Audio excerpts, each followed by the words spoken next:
Yo, yo, yo, we good boys? We are back. I know it's been a couple of days. I was super sick, still a little sick, but hey, it's all good. We figured some shit out in that time, so that's all that matters. We now have the final form of the Emerald Weapon, and we know the, the choreography of how the fight's gonna go, the mechanics of the fight, the certain attacks, which ones are gonna, at the beginning, it's gonna kind of be like a massive laser beam cut through like half the team. Like, what the fuck? Just went through like all their defenses and shit. So it's like the first thing they focus on is like the main laser cannon, because it's gonna basically be a four-legged mech, but each leg is on a tread. So it's got like a shit ton of mobility and like maneuverability as like a turret, and it's got a closed cannon on its chest that in phase 2.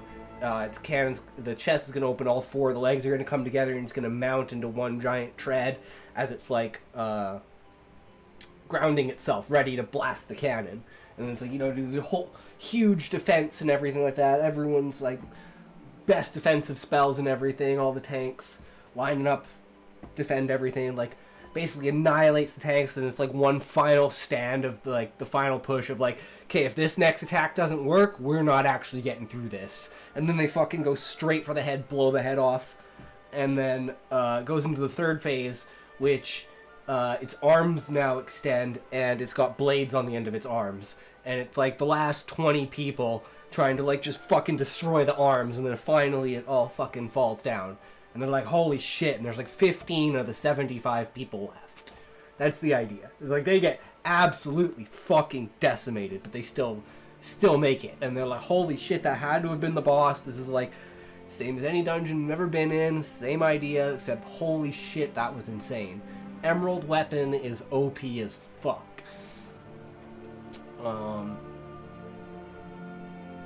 So we haven't figured out which characters are actually going to survive, so we haven't done anything with that. So we'll just do basic arrangements for their parties, for what kind of role they are, and like how high they are in the rankings and stuff, and then we'll come up with names once we figure out who the fuck dies, because I don't want to create characters that literally just instantly die as soon as they're announced, or literally not even announced. They're just in the group of people that just got fucking cut down. Or something to that effect. But it'll have 3 phases and 2 mechanics per phase. That's the idea. So 6 mechanics in total, which will be its mobility and its basically like missiles and rockets and machine guns, then massive cannon and defensive tanky mode, and then like the last ditch effort, like I'm pretty much destroyed, let's fucking go fist to fist. And they'll pull them up with that. And of course, main tank leader, main healer leader, main support leader, Atharg, and Torg will all survive.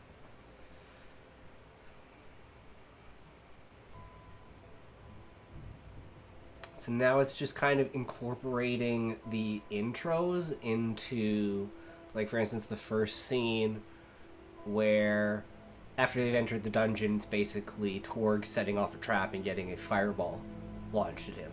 And then it's like the main support kind of jumps to his aid. The main tank tries to like jump in front and block the fireball, but he's not fast enough.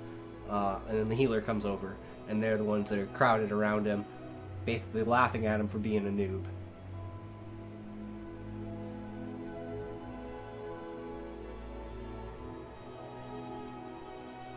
So we have basically the first half done.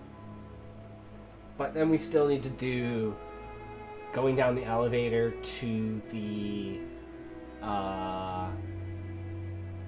chapel and Fafnir.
I think that's a little bit better.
All right.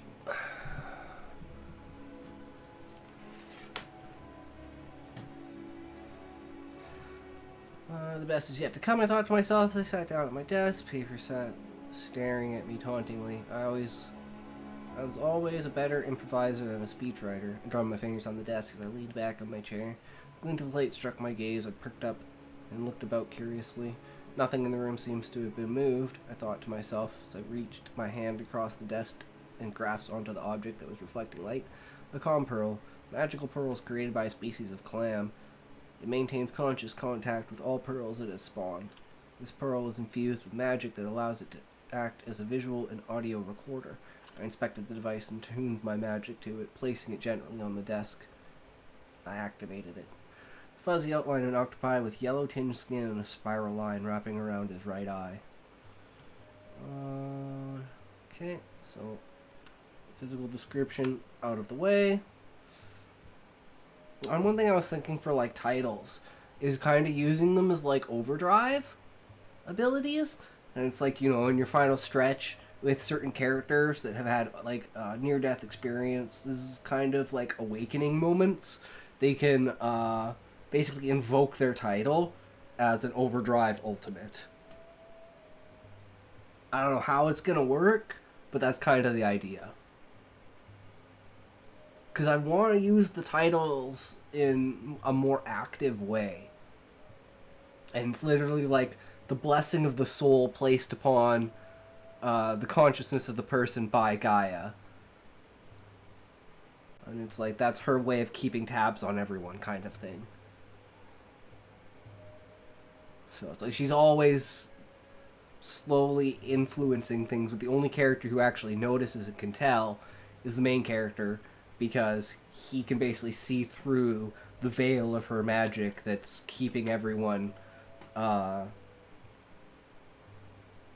even considering. It's like before the idea of gravity, what's gravity? It's like when you drop something, it just falls. It's like there's no background to the reason why it falls. You just know that it falls. So it's like there's no point in asking questions because the answer's still going to be it falls. And that's kind of how titles are with characters as well. So it's like, you know what your title is, but with a person who's like had a near-death experience and has had like a vision of Gaia and has basically been taught the way of unlocking their soul, can use overdrive abilities based on what their title is. Like, for instance, for Aetharg, his is basically replenishing other people's overdrives. Or it's either like basically giving them their overdrives, or something. It could either be like back to back, so it's like you get everyone to use their overdrive, and then he uses his overdrive, and then that resets everyone's overdrive so they can use their overdrives again. But it'll only be like the most powerful of the most powerful could actually do that. And they'll have like different kind of effects based on their titles. Like for Torg's otherwise occupied, his is like a support tanking maneuver where he can inflict that on other people basically and like fully pull hate and then basically use his hiding skills to annihilate hate. So he can pull things away and then basically disappear, and then they'll have no idea and no recollection of, like, you know, what, like, they basically can't find what they're looking for. So they're just like, well, there was a guy here before, but he gone now. What the fuck going on here? Kind of idea.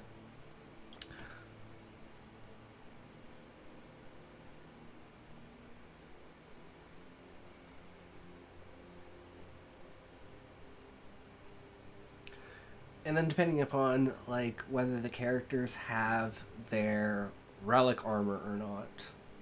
In this case, like, the main ones, like, he has, artifact armor. So he's got, like, the standard thief, you know, green beret with the green and yellow jacket.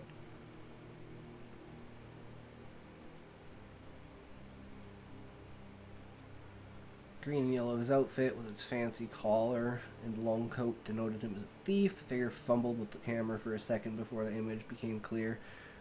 At that moment, so did my mind. My heart was racing in my chest, and I could feel a cold stillness rising from a pit in my stomach I did not realize existed. Trog, I said under my breath, barely audible. I rose from my chair, walking towards the door. I channeled my essence as I imagined a pitch-black wall absorbing all light, impenetrable and demoralizing. I swept my left foot backwards in an arc and raised my knee before stomping down as I hummed the magic into being. The seal on the door activated, locking it.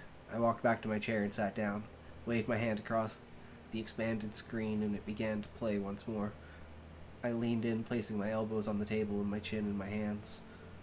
Readying myself for the unknown before me, a voice rang in the distance, and the figure in the camera spun out of view as a large group of adventurers came into view, and the camera began to zoom in on the monarch, with the viceroy and guildmaster at his side. The monarch spoke. "Brave adventurers, from far and wide, you've gathered for this most perilous quest. The guild and the monarchy have watched over this quest for more than 100 years. None who have ever entered this dungeon have returned. Let this be your last warning before fate takes you under her hands." A loud cheer from the crowd, chanting, "Victory!"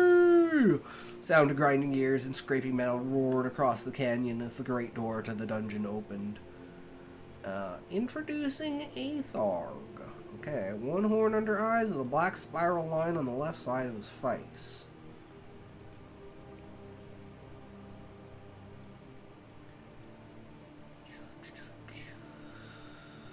Whoops. That's not nice. Get rid of that. We know who he is.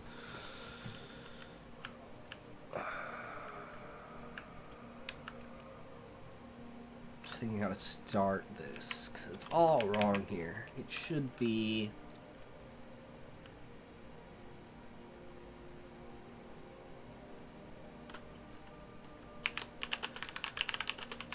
Hammer pants slightly to the left, revealing an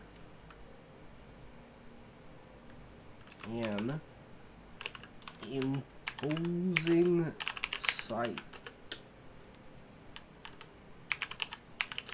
A Tharg? I don't know if I should like add a title or something in here.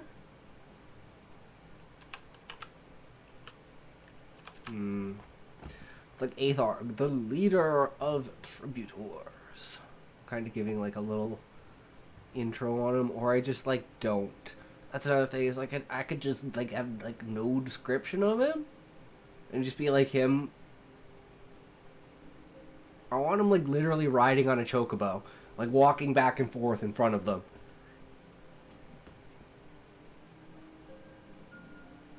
Camera pan slightly to the left, reading imposing sight.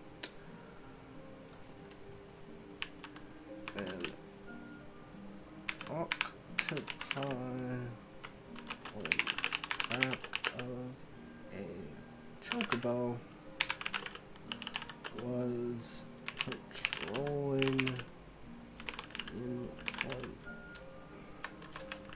in front of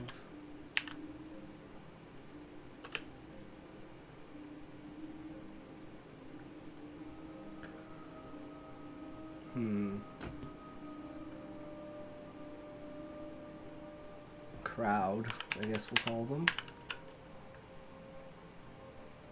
In the back of Chugwells, strolling in front of the crowd.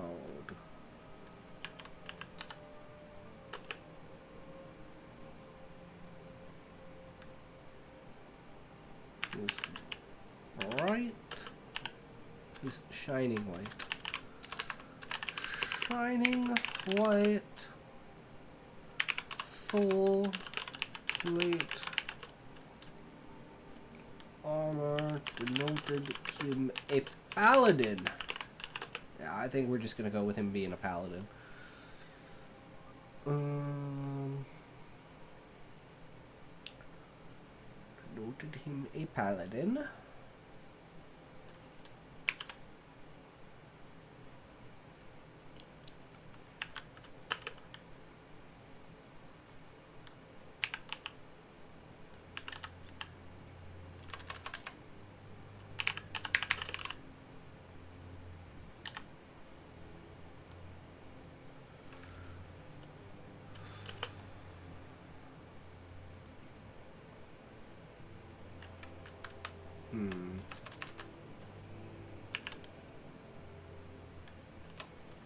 He has a chain sword. It's his relic.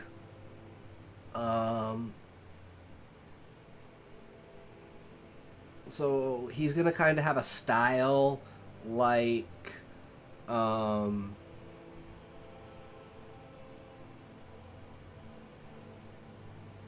wait, no, he's not the paladin. I'm dumb. That's right, he's a corsair. Well, he's got a gun.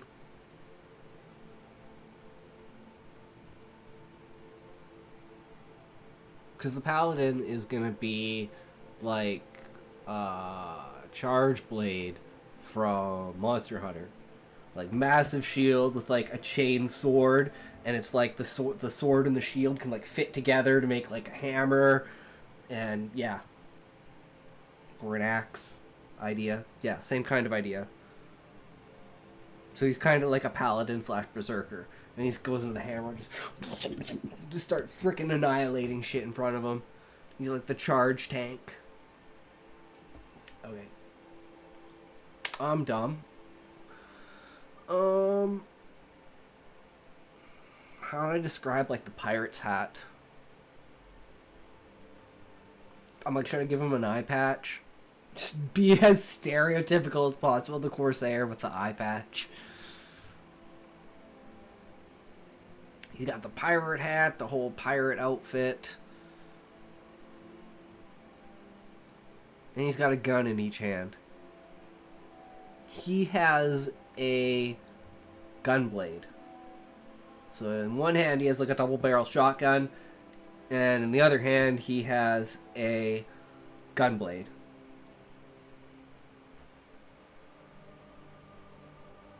Which are both relics. Because that kind of technology doesn't exist. So, like, guns are all relics.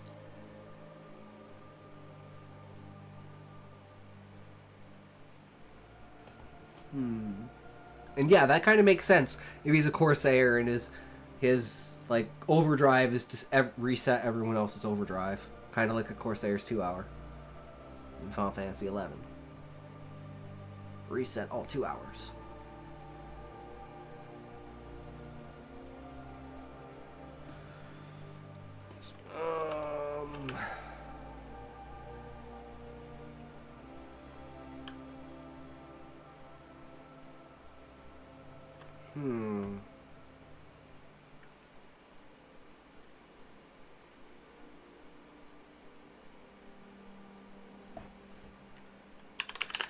Face was shadowed. I don't even know. I just want to say a pirate hat.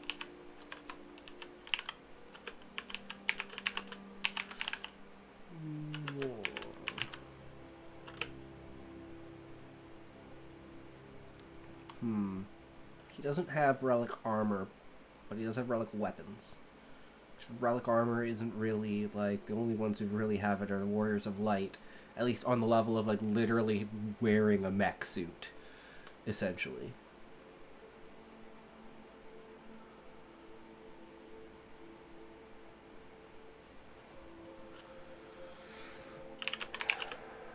Fancy garb he wore denoted him as a corsair.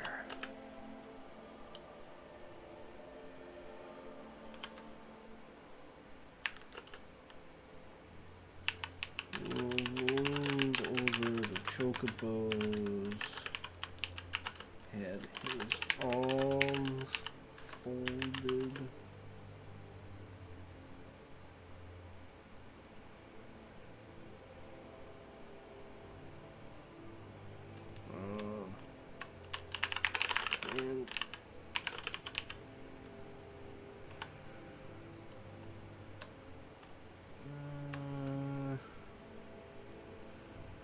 And he's kind of just chilling like this, just being like, you know, trying to get everyone amped up, getting ready, and then he's gonna raise the gunblade in the air and then say his speech. And over the chocobo's head, his arms folded. He was staring towards the crowd.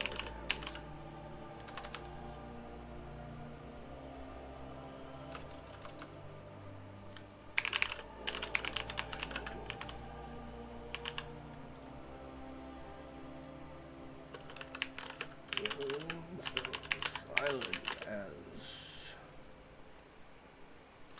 he raised his arm into the air, revealing his gun blade.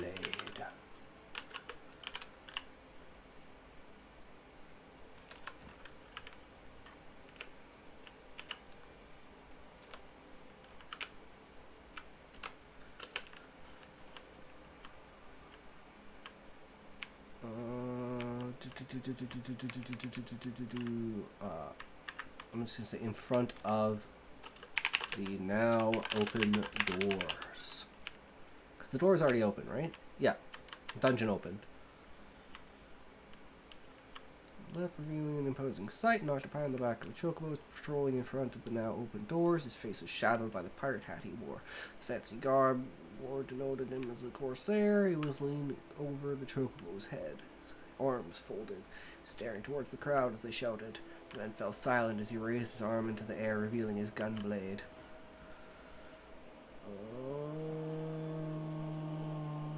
Shoulder.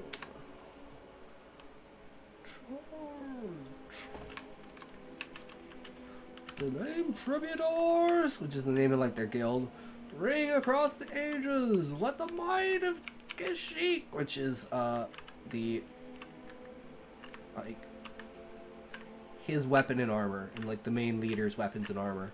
They're all Kashyyyk, which was an inventor from the past who basically created the these are like old weapons from like the War of the Dragons and stuff like that.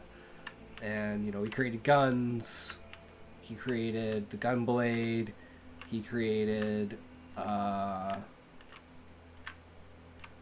like, the shield and sword, hammer, frickin' thing, yeah.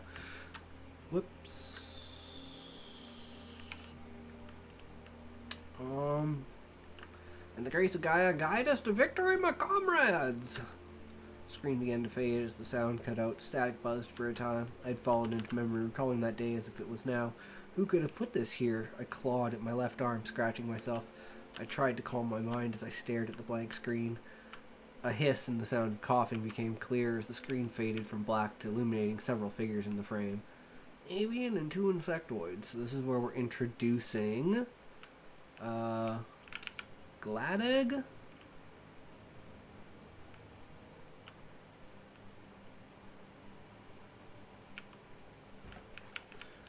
So we just need this.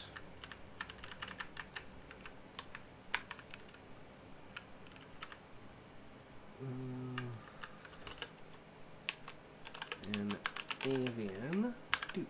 blue, his feathers are faded white, his mane is light brown, and is braided from the back around both sides and down his chest at the bottom of his gullet, looking like a beard. Boom! That is Gladig. Put that Gladig.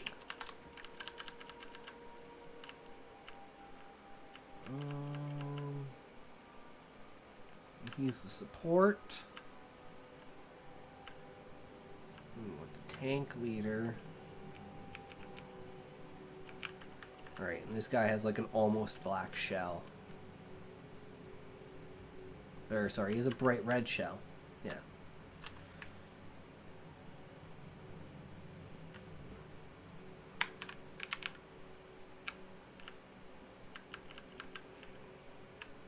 Something slash paladin. They were just, I don't know what else. Like, what's a tank? Like, they're supposed to be like obscure off meta kind of things. I was half thinking of making him like a red mage tank or something like that.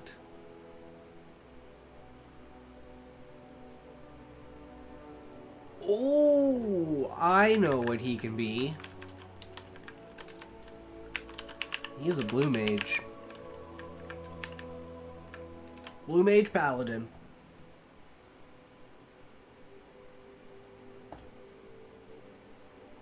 So he uses like a shit ton of defensive spells and stuff like that.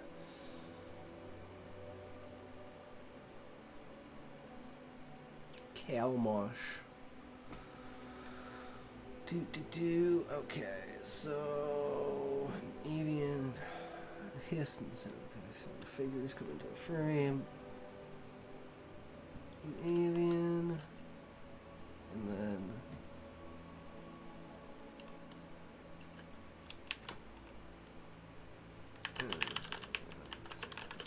insectoid.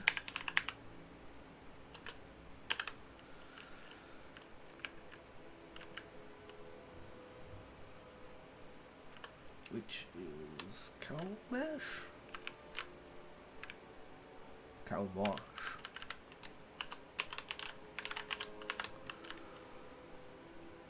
Alright, he's the blue mage paladin, and then the healer, one Mick.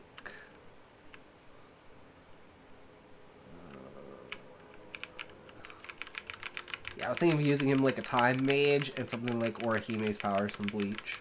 You just like erase time. And he's like the opposite of the other guy. The other guy's a fully red shell. He has like a fully black shell.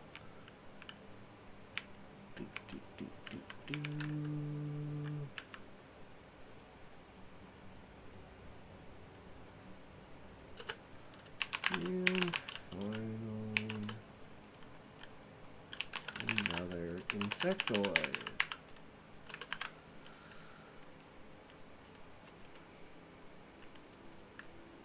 Which is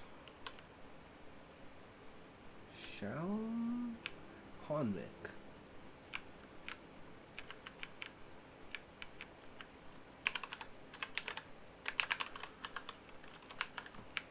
Alright. I don't think... Well, we can just leave those in there for now. Torg turns the camera towards him to denote his armor is scorched. His brow is singed. Told you not to put the circle in the square hole. Once he has an idea in his head, he goes with it because it's so rare he doesn't know if it will happen again. The three men laughed even harder. See what I have to put up with? Trog said into the camera. The audio began to cut out and the screen buzzed static once again. Images flashed, mostly blurry and incomprehensibly swift. The sound of stomping from afar began to trickle into the audio.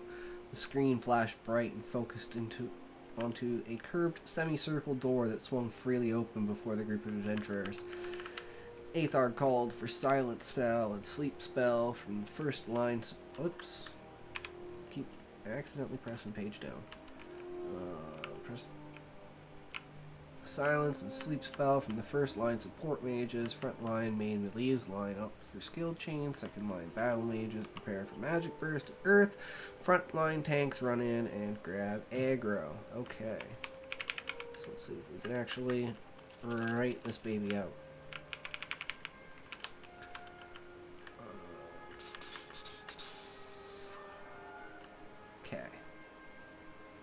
So in order to make sure that this is continuity sound,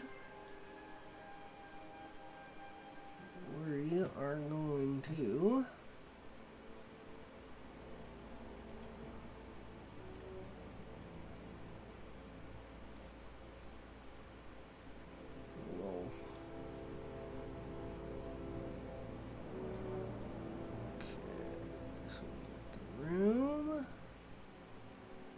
just do a square?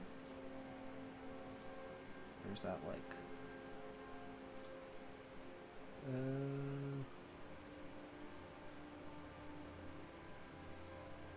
There's like shapes. Oh, this is shapes? I want square. AK square. Red. Whoops. No, we want this to be black. Okay, we're done. We want this to be red. That's the outer door. This one will be green. And that's the inner door. And we want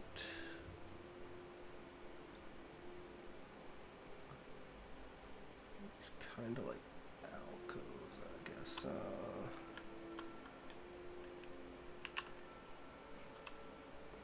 Need that to be thicker. Does that work? Oh, that's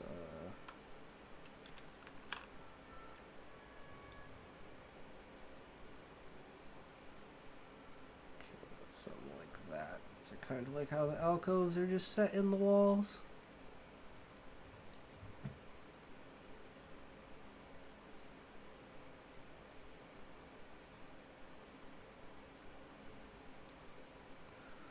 We have a pot.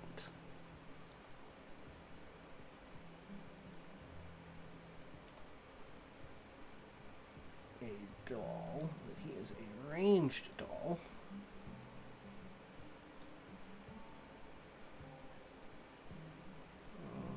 No, this is a golem.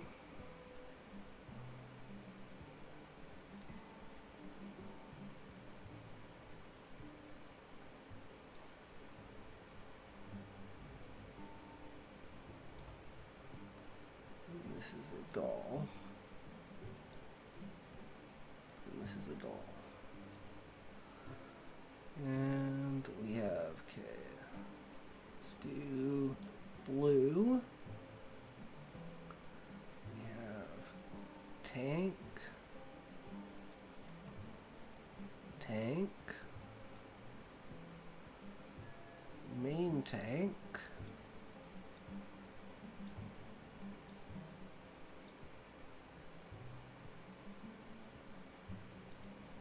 Tank. Tank.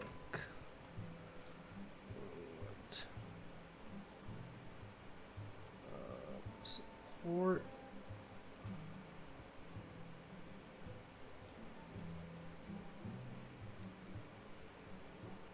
Support. Support. And main support, which is 8th ARG.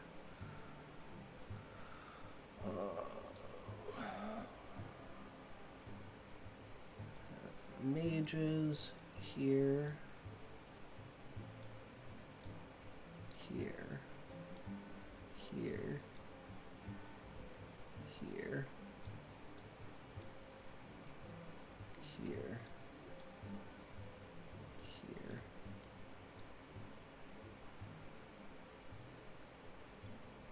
here, and here.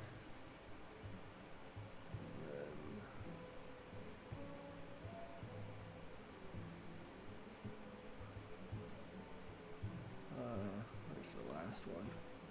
Main.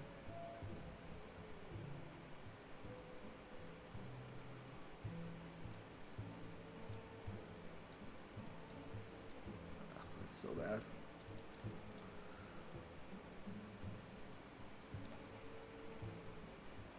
Main mage. And so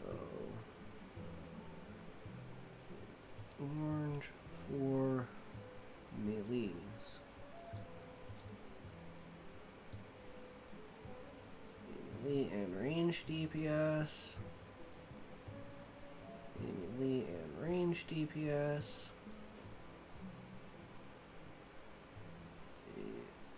Melee, range DPS. Range DPS. And please. 2 mages. Silence.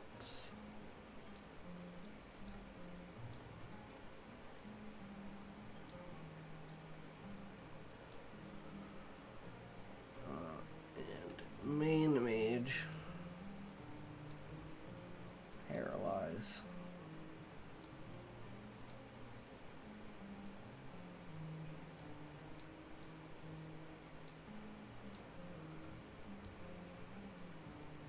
And inner mages.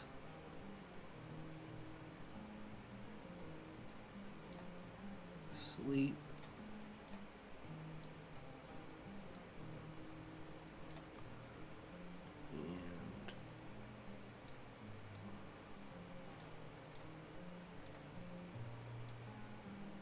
Sleep. So we got 1, 2, 3, 6, 12, 18.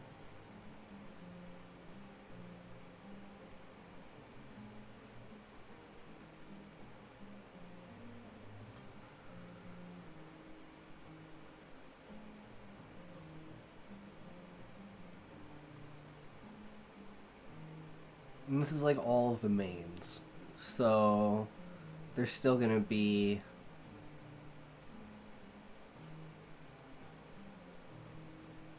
healers. Whoops. I guess we can do this. Healer. Healer. Healer. Healer. Healer. Healer. Healer.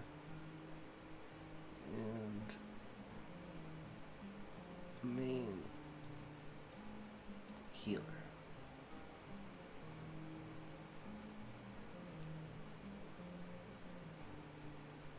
I think that's a good layout. And then everyone else is just outside because they like this is just the main dudes just kind of wiping the room.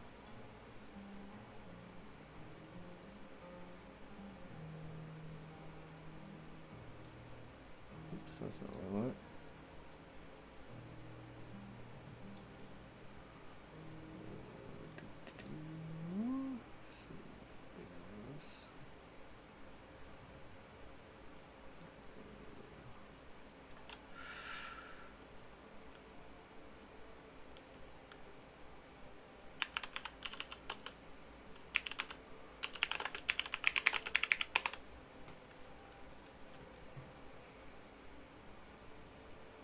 Alright, now just allow us to keep some continuity by knowing kind of exactly where everyone off the bat goes.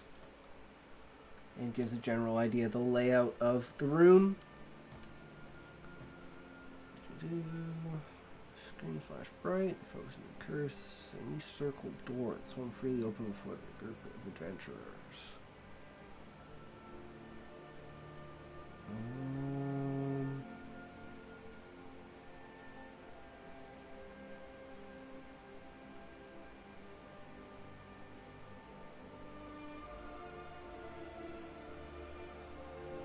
Right, and then there's the one guy who's like, they kind of...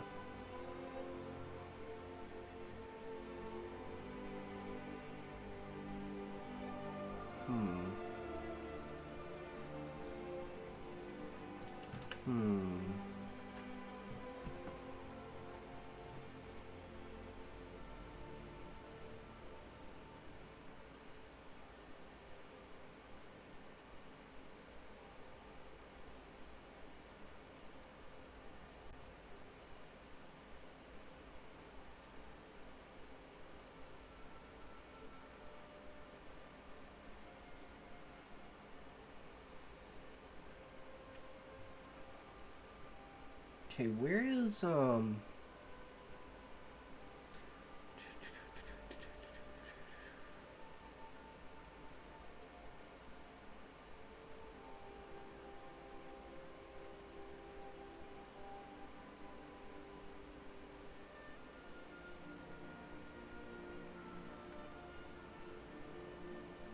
so confused. I swear I wrote this somewhere, but I can't fucking find it. Something but an alcove. Oh, the room had small alcoves all on the wall. Flickering patterns of light could be seen pulsing along the insides as the rest of the group entered the hall. Doors began to shut. Torgran descended the room. This...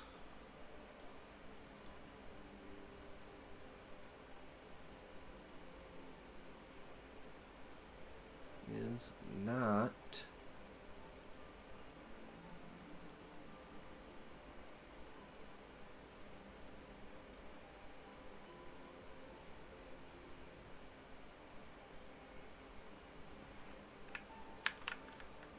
It'll probably also have them, but this room is as well.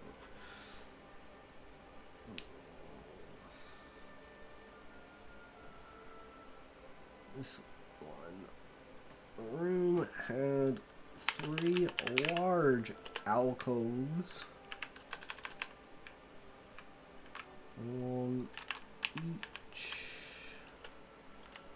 of... No. Along both of the side walls? I don't know.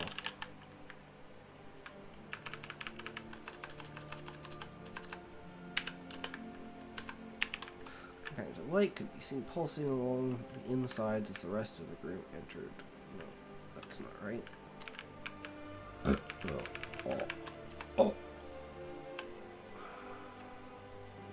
Pulsing along the insides.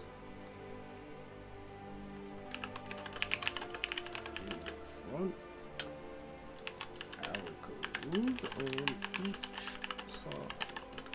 There's a hulking mechanical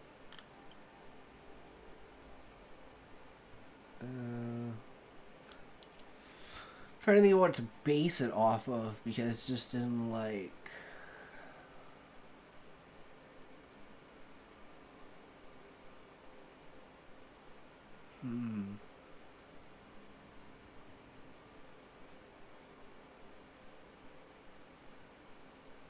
it's a robot, but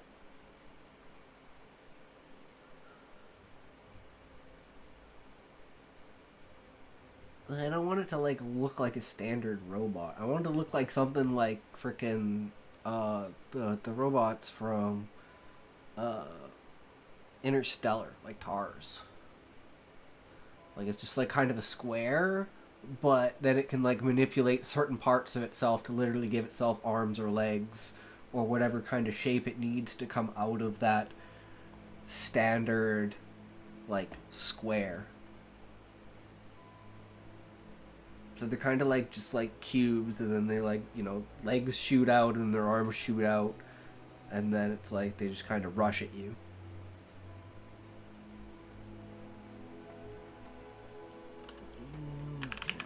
Cubes began to levitate off the ground as the lights in the alcoves began to pulse faster and brighter. A dim hum reverberated. Fuck you, spelling.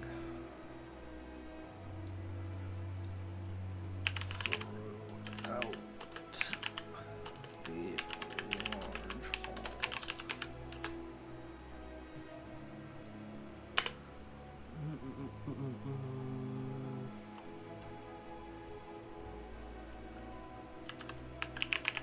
Lights appeared like creases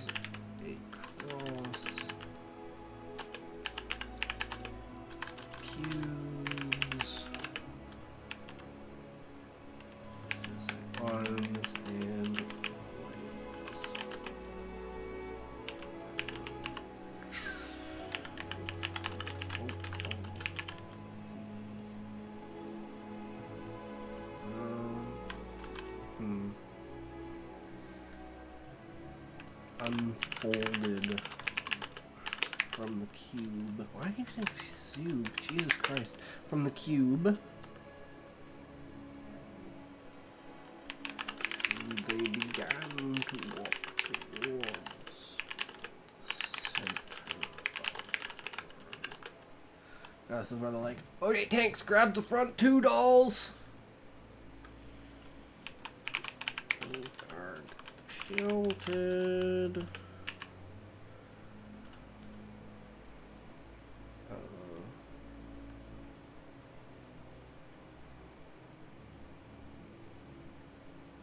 Let's say secondary tanks?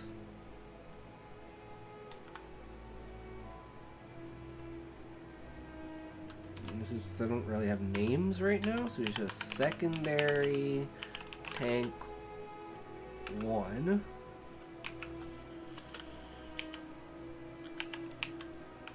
Grab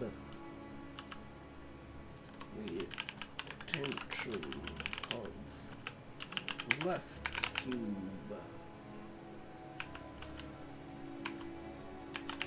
Secondary tank 2. Grab the right. And this is kind of like the beginning setup.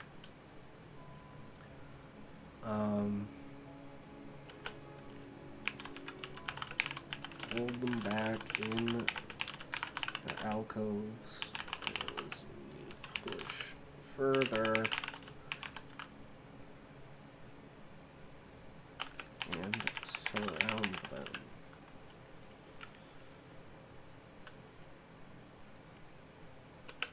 So just thinking,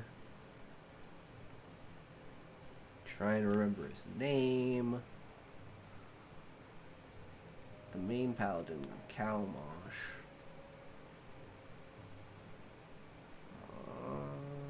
Kalmosh.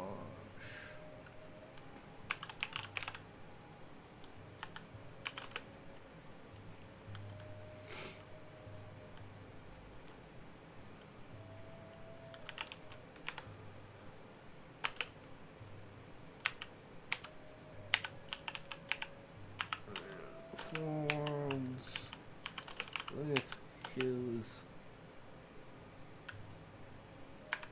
chain sword buzzing.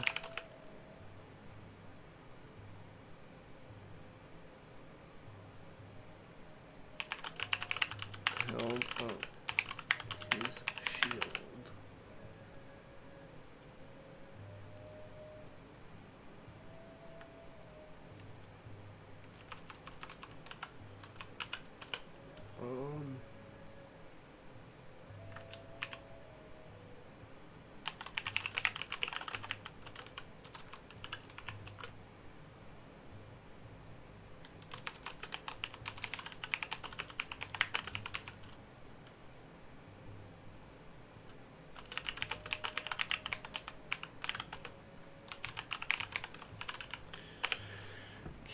Stay behind me, sports line up for a defensive position. So everyone's gonna get ready to basically like fully buff protect him. And then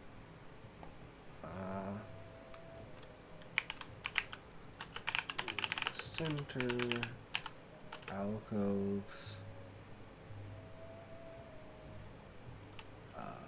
No, the roof. I guess the roof of the central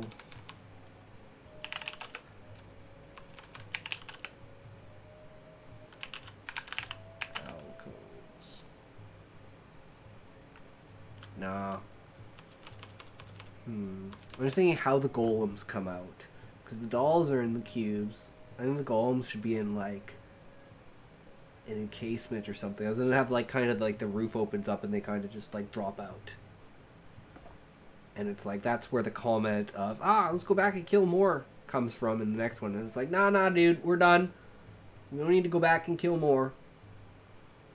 We know, like, for instance, like, one of the things are like, it doesn't seem like anyone's been in this dungeon. How has it been, like, You know, there's been 5 or 6 attempts in the last, let's say, 150 years, and there's no sign of anyone, like no bodies, no damage, no nothing. It's like they just went in and disappeared. But we'll find out that later when they destroy the lab and everything starts repairing itself and regenerating. And they're like, okay, well maybe they did, and then just when they died, they just fucking cleaned everything up. You never know. And they know they're really good based upon how the technology was evolved over time using genetic manipulation, and that's how they got to the point where they can literally spawn brains and program them and then put them into either a doll or a golem, and it's like a biological AI, essentially. Fully programmed to be, like, autonomous. And then they just patrol around the stations. Very good in the times of war with the dragons, because they were very sturdy, so they could withhold like basic dragon fire. But this place was built to withstand Fafnir's fire, so even the structure itself is basically impossible to damage, even with their like massive fight against the Emerald Weapon. There's gonna be like even the Emerald Weapon can't even do damage to the outsides.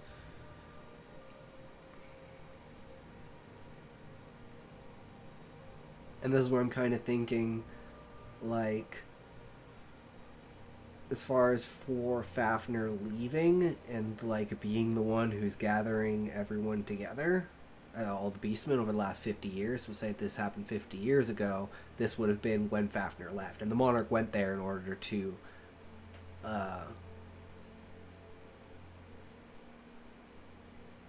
like broker the deal. And Fafnir was like, yeah, no, I'm good actually. I'm kind of done with this. Because he's the only one who's like not going along with basically the dragons being defeated. He was like, you're basically gonna have to kill me if you want me to stop fucking with you. That's why he was kind of entrapped here behind the Emerald Weapon.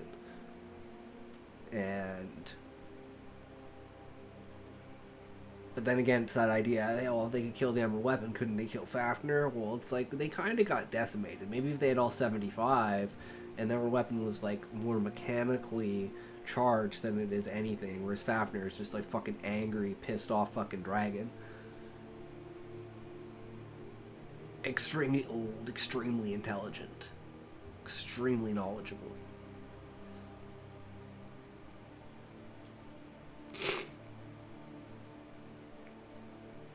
But maybe that's just waking him up. Because let's say he's been asleep for like 600-700 years, 800 years since the end of the war.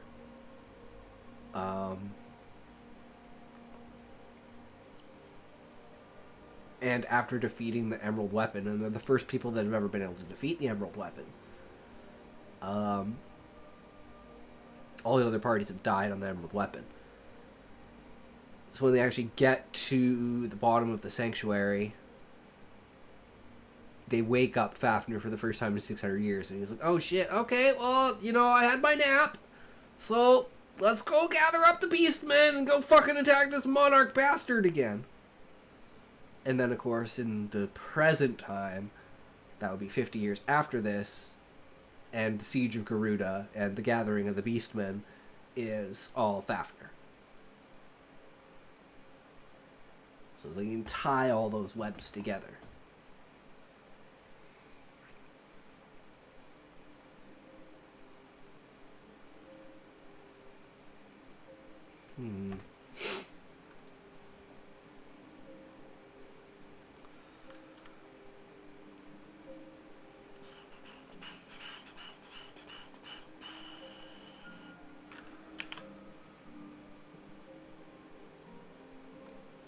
I'm just trying to think of how to introduce the golems.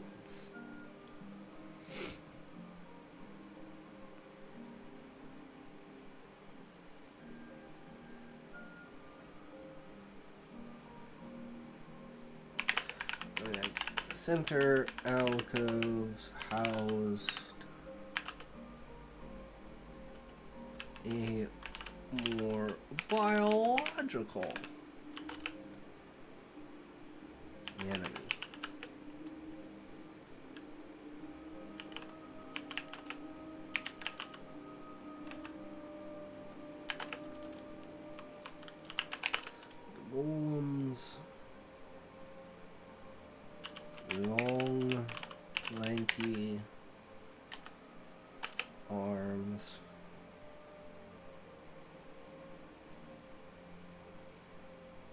like pushing off the ground. So it's like its arms are like outstretched like this, and then it's like as it's pressing itself up, and it's just literally like hulking head with arms. It's got like one leg kind of thing. I'm not sure it's going to be like a leg or it's just going to be like a support, like they don't really move, like it's like on a pillar kind of idea. Or maybe on a tread. Have like a tank tread or something like that on the bottom. And then it's like coming out of that, and it's kind of like that's like the encasement for all the biological parts, and it's just like this head with arms coming out of it.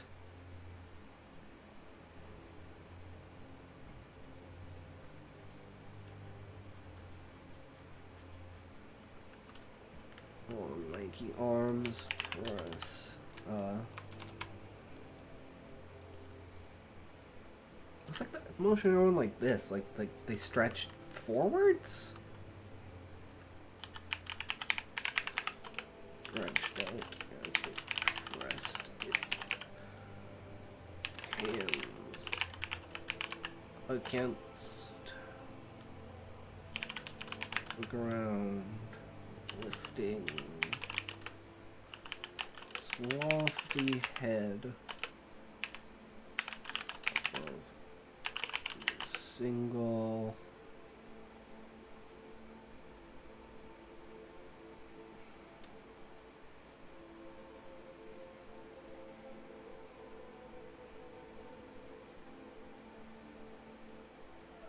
maybe it's just like kind of flops on the ground. So it's got like its head and then its arms, but it's like the rest of its body is like not complete.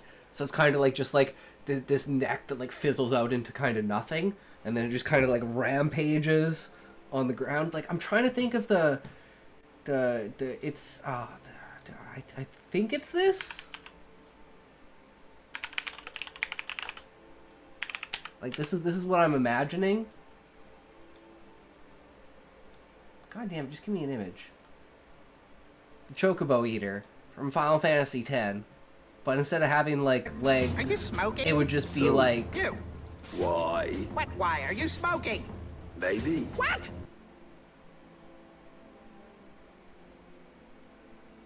Jose Toto, or Jose Oto. Jose Oto? 34? Thanks for the follow, bro. Welcome to the stream. But yeah, I'm imagining something like this. And it's just like a head with like really long, lanky arms kind of just like thrashing across the ground. I think that's like the closest type of imagery. Colombia.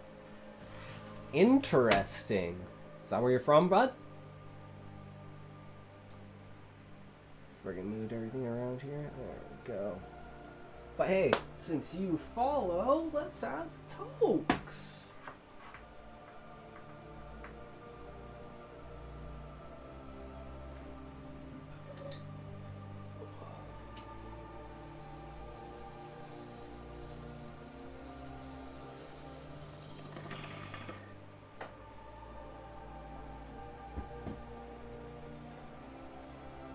Yee boy, we doing good. We doing good.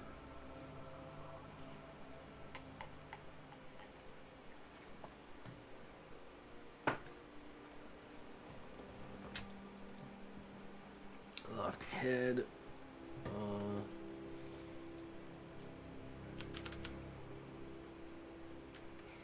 How do I describe this? So its lanky arms kind of like this, pushes its body up, and it's kind of like using its hands as like legs to kind of walk and drag itself. Hands against the ground, lifting its lofty head up, revealing I don't know if it'd be like a string of like just like things like almost falling out of the neck kind of thing, like they're just kind of like clumped and held there. But it's like, you know, you shake it too much and all the brains fall out. That's kind of what it looks like.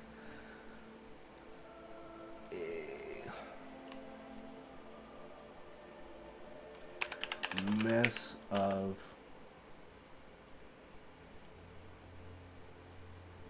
I don't know what appears to be organs.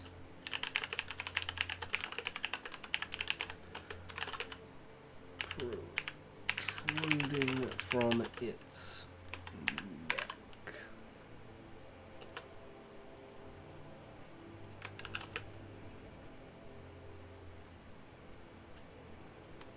This is where secondary tank 1, secondary tank 2 take golems.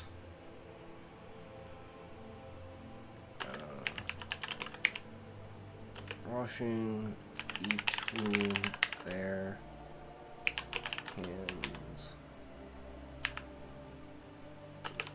Pulling them back towards the alcoves. So now they're kind of like, the tanks are actually on the outside between the wall and the golems.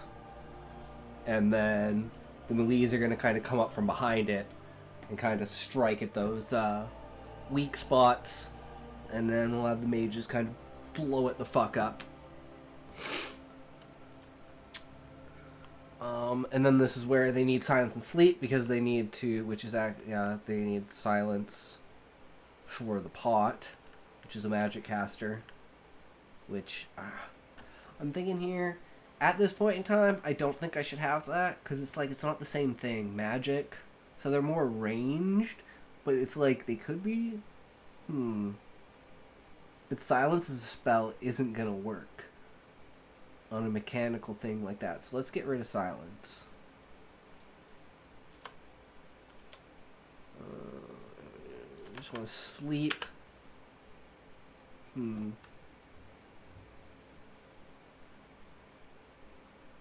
Because again, do we use status ailments? Do we not use status ailments? There are some tricky things to that, like the fact that maybe you could put the golems to sleep because they're biological, but can you put the dolls to sleep?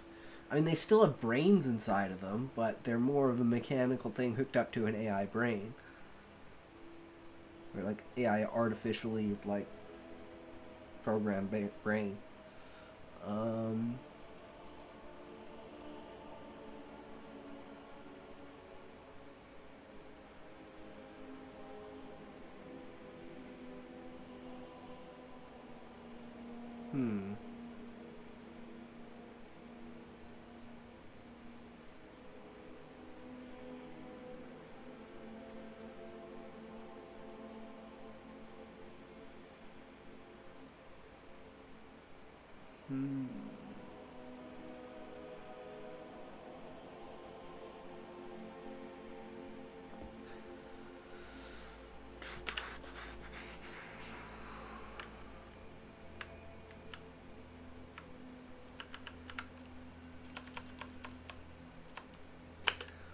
Sleep spell from front, first line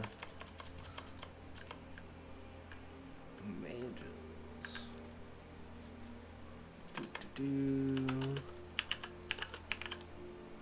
For the third alcoves.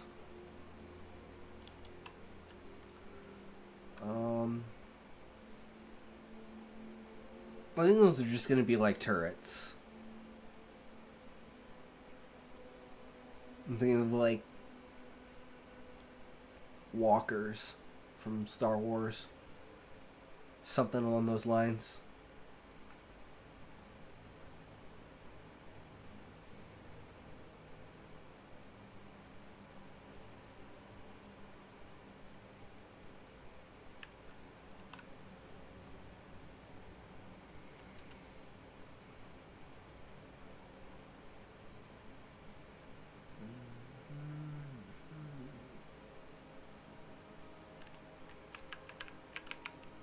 The third alcoves halls.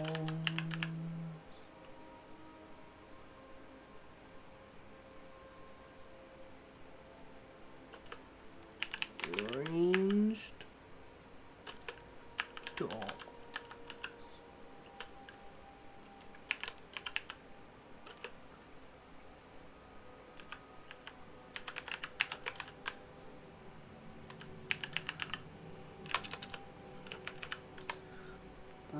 bronze-colored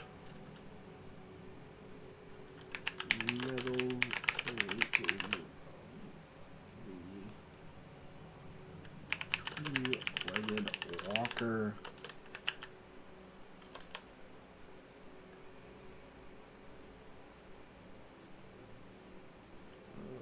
Two-legged mechanical beast. Show, a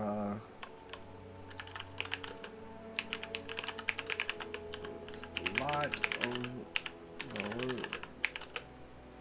is it moved towards the center?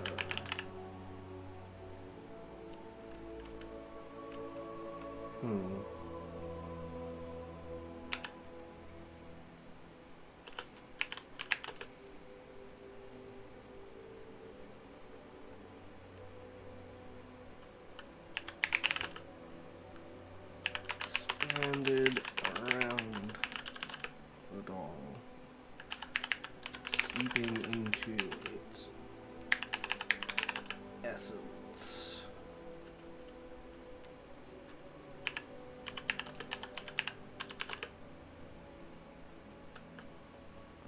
Spell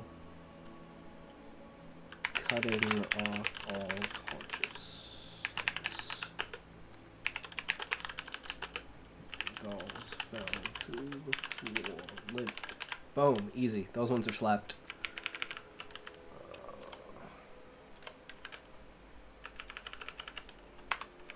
Okay, we gotta spread this shit out. Okay. Draw turns.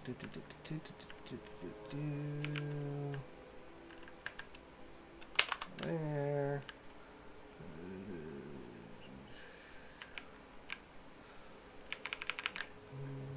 Here.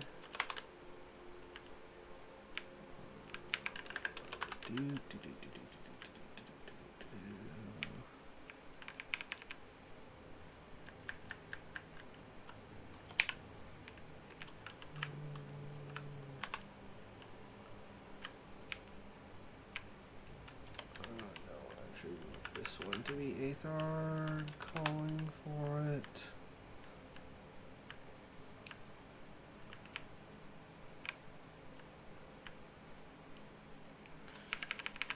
Okay, this is just an idea of what's going on. Dolls fell to the floor, limp.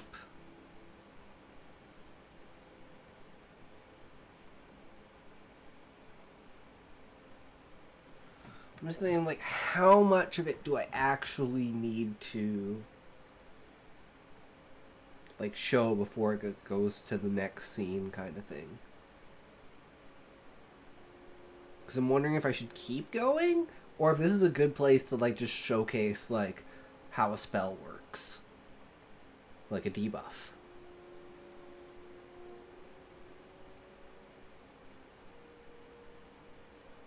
And then save, like, skill chains for the reveal for the emerald weapon. And then make that, like, the designated fight. Instead of almost having it feel like a repeat.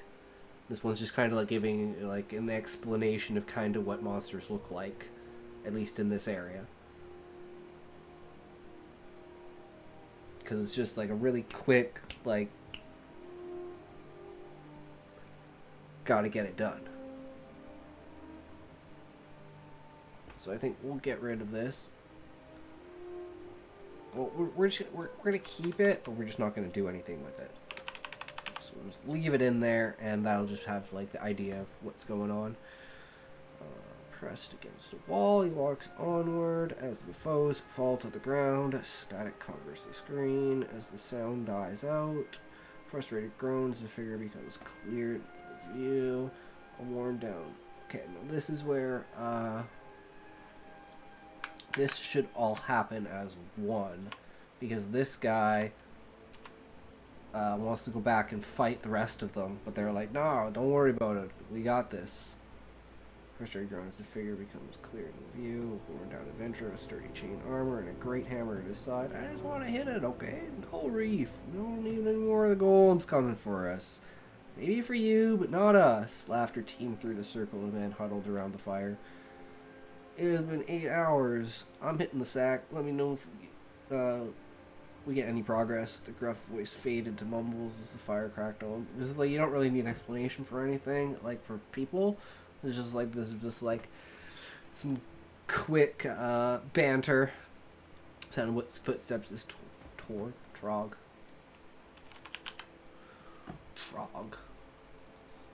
Move closer towards a huddled group of adventurers. A is 3 and 4, B is 4 and 6, C is 1 and 7. The sound of chuckling could be heard, but the hum of gears swiftly died.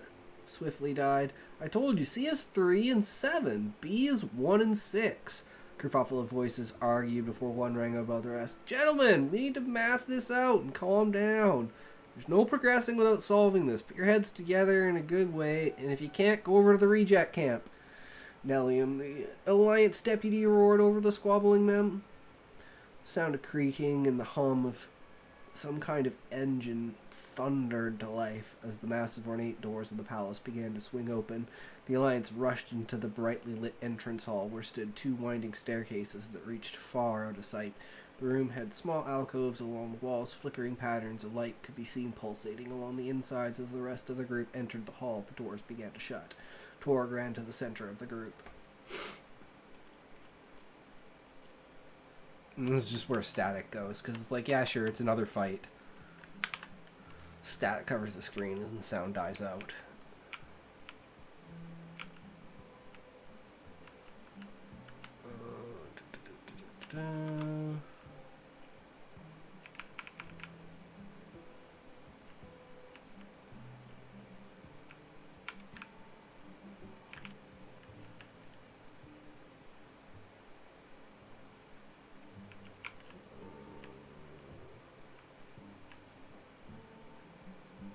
Yeah, I think this is fine.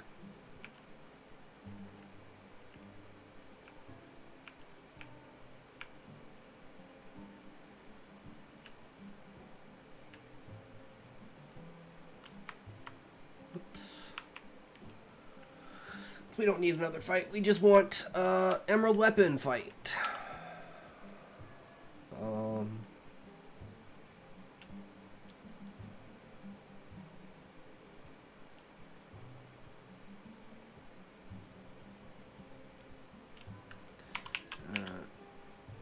Etharg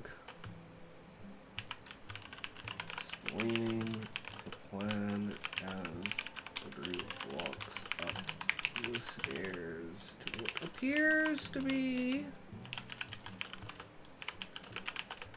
the main boss room.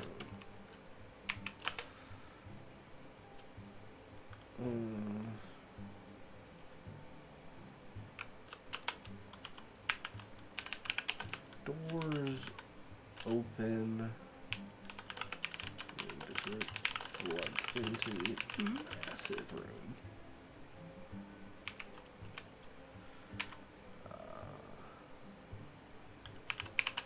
Far side of the room begins to light up as the image of the weapon is revealed.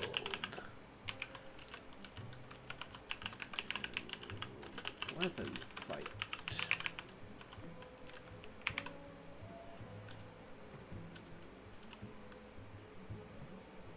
All right.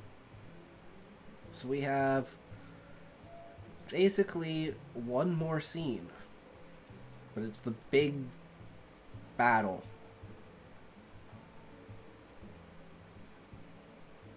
I want it to be like the introduction, and then fight, I guess, part 1, or I guess phase 1.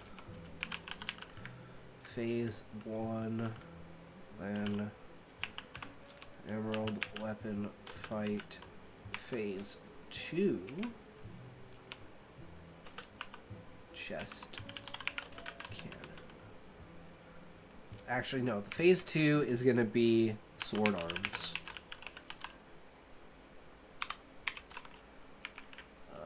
Phase 1 is missiles / guns / mobility. Sword arms. Then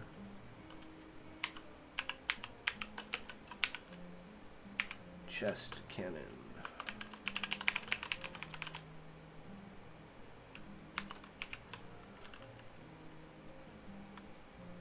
And then victory.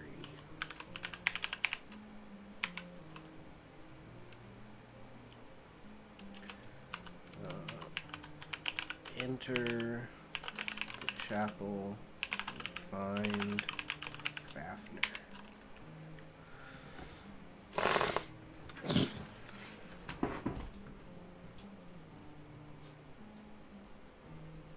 Fucking still sick. Shit sucks.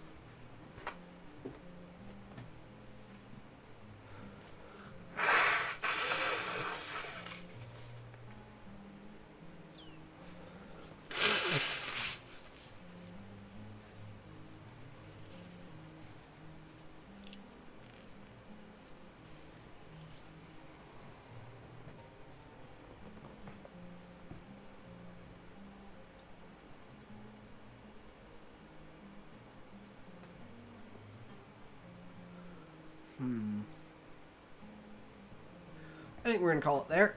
That's pretty good for this. We've got through most of it.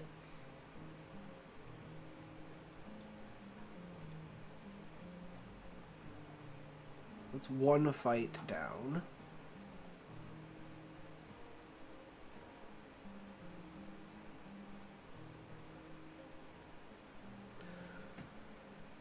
All right.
All right, we ready?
Are you smoking? Who? You. Why? What? Why are you smoking? Maybe. What? Maybe? Aspirin is now following. Less than greater than less than greater than greater than dancing Kirby. Welcome, welcome, Aspid Rain. Epic name.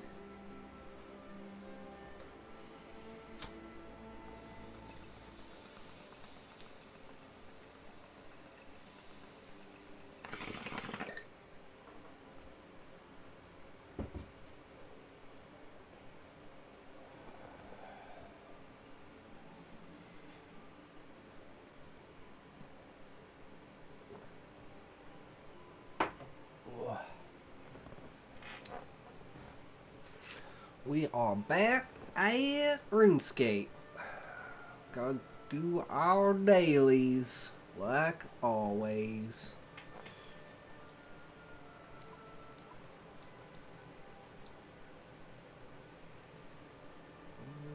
I think we're good.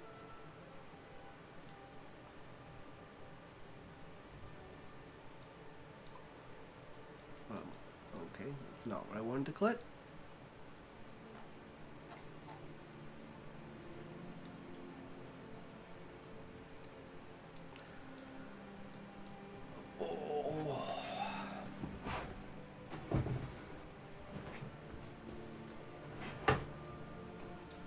Much better. There we go.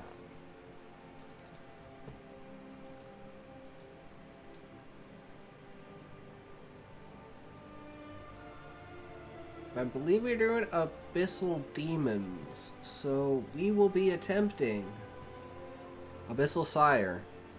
It's been a while though, so we'll see how it goes. I'll probably get my ass handed to me because I always remember the last part of the fight is always the worst because I never remember to run away.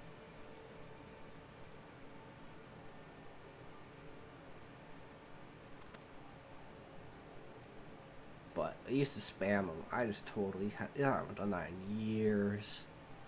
Years. I haven't done that shit.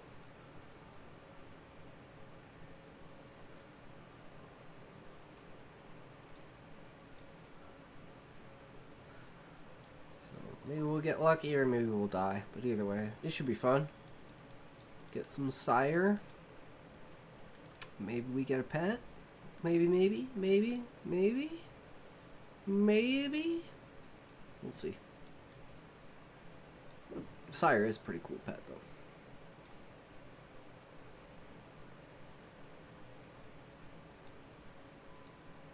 That's not what I want.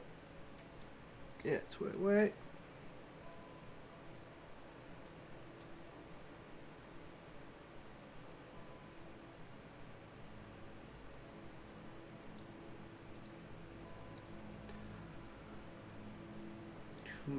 Okay, now we have to do...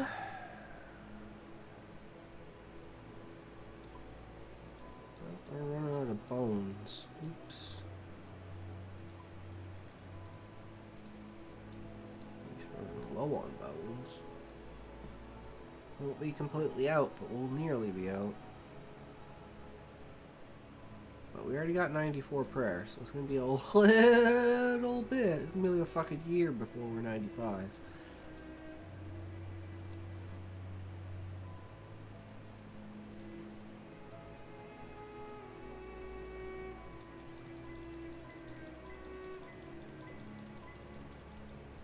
Oh, of course, I'm fucking full.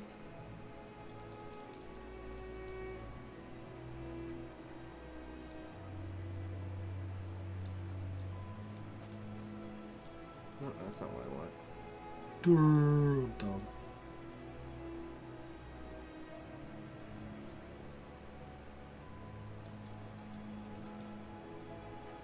Lots of Ekka tokens.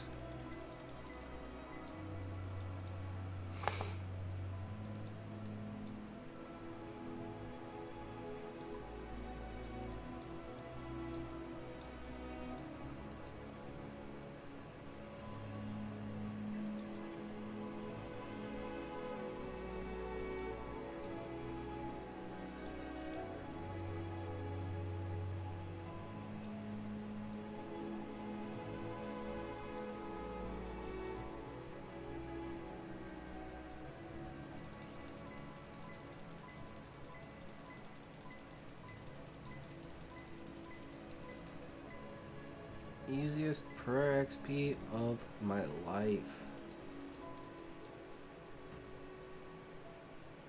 We've done this since like level 80. It's pretty incredible that we're already at 94. 14k a day gets you to 99 and away.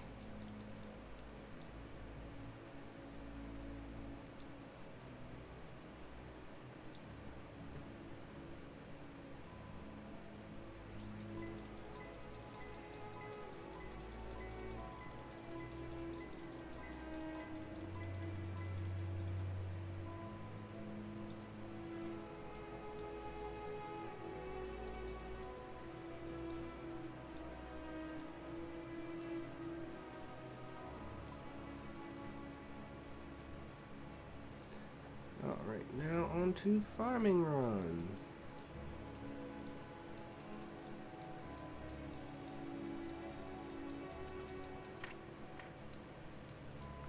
Gotta get that passive money somehow.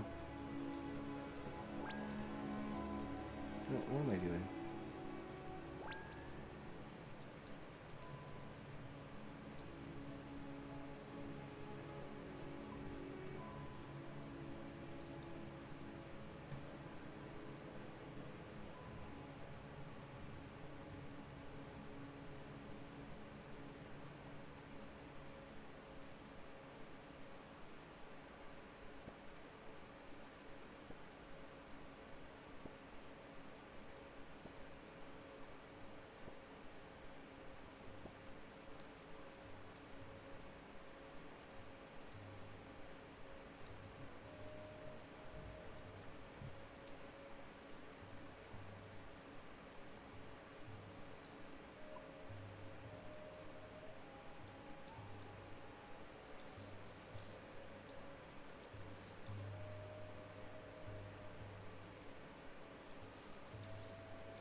Damn, it's a lot of fucking spines.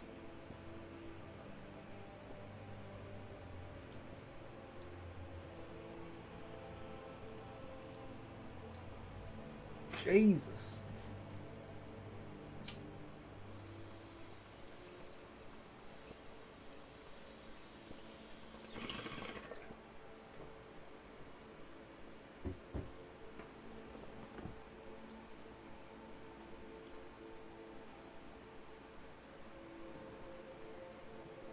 So much for my run energy.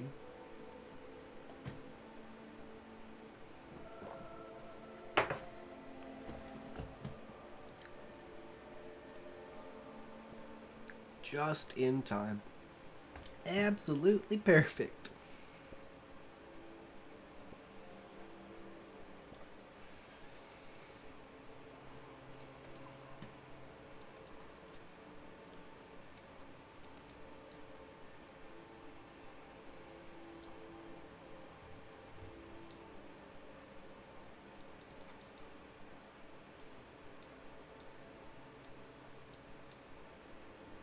So I'm debating for Sire if I should just go with the normal with blowpipe, or if I should try the burning bow and see if that works better on the tendrils, because they're demon, so they should do more damage. I don't know why I did that. I'm going here,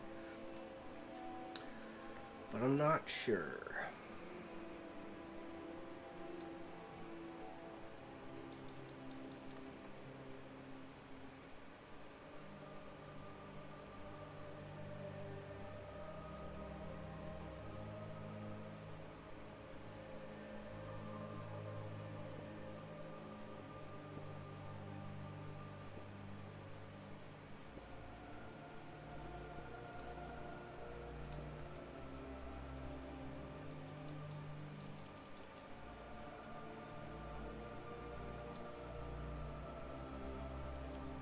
I don't know if I need a mage switch or if I just need... Because I don't know how accurate... Because I know you need to use, like...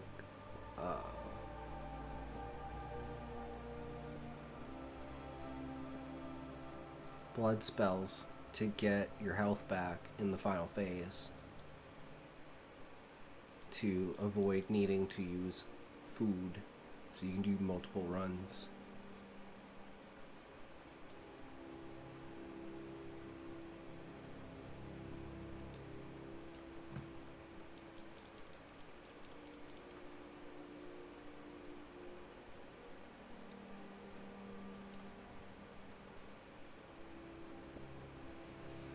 Or if we just go with a range switch, or if we even need that, or if we just go with full elite gear. I don't know. We about to find out, that's for sure. Not gonna need that for spec. We're gonna need that, so we're gonna need that. We're gonna need that. We're gonna need that.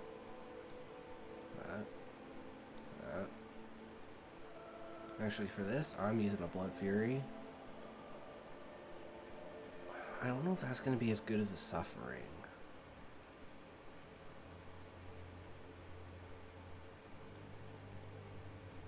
Maybe I just will bring the Ceridome in and see how it fares. And those. And that.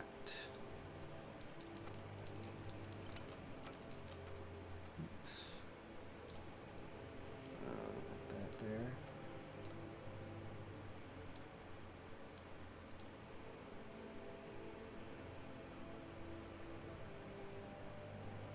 Think that's good. Then we need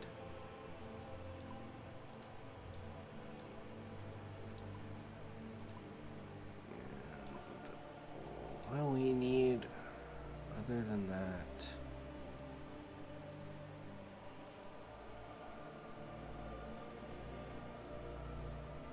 I know we need something else. This is the easiest way.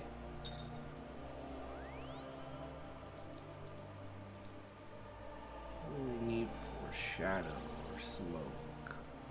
Shadow barrage? We don't have air? Oh, because we're on... I'm dumb. Of course it's air. Of course it's air.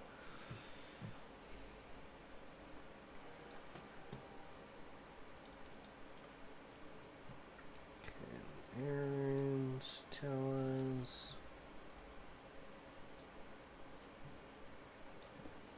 What are you?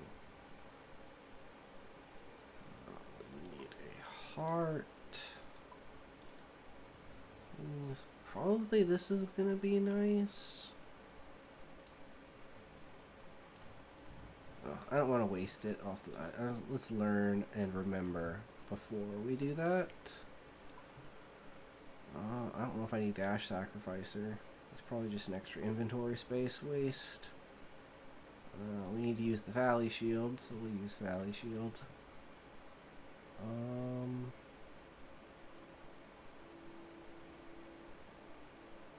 Air runes.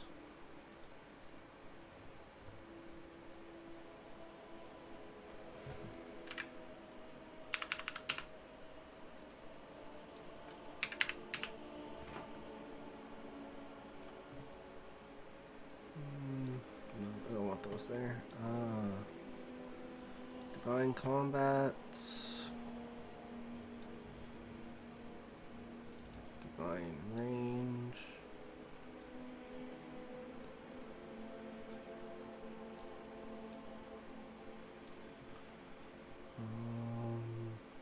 I have a heart. This. 10 of these.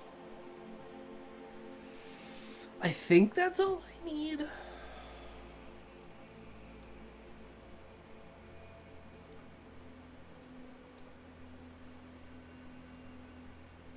And then just between that and that, we get the little boost for that. Alright, let's go die. Let's go die. Where is... There.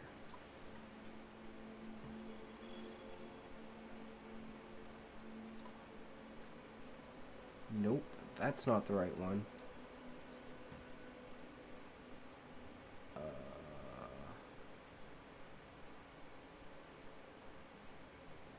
This? I don't think it's this. No.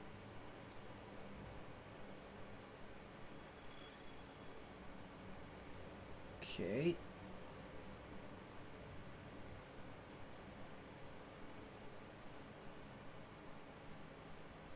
There, Abyssal Nexus, Sire Boss. See if anyone's over here.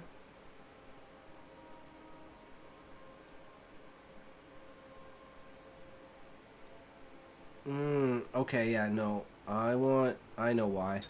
I know why I want a Kodai. Or, I don't have a Kodai. I wish I had a Kodai. A Master Wand. Exchange. So, I can have automatic cast on blood spells without having to self-cast.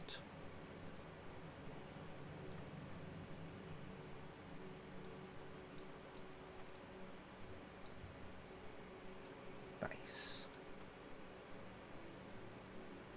Okay. Now I think we're good. And it costs us even more now when we die.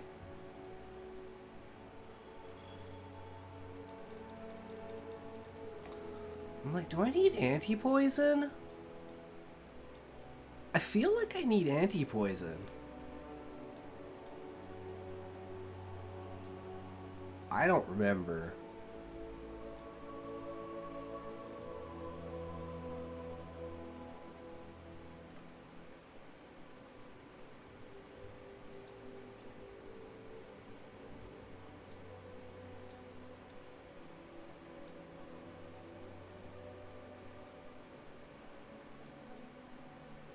let's see if I can remember how to do this.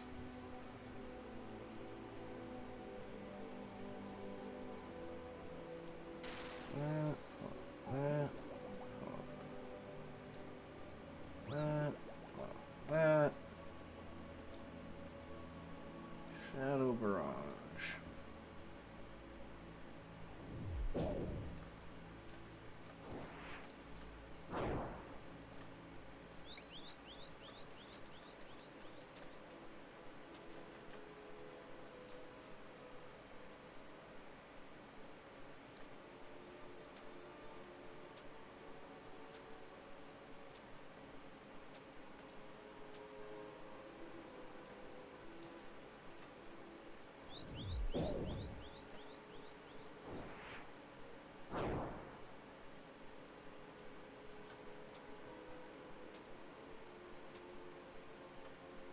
Okay, I think we're good. Phase 1 complete.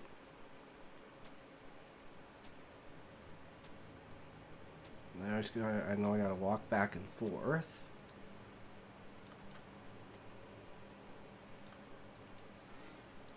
I don't think I have to pray anything here.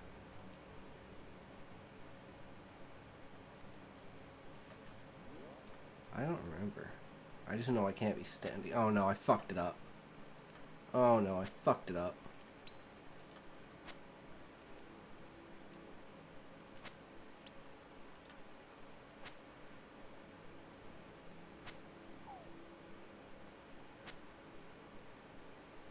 Okay, there we move.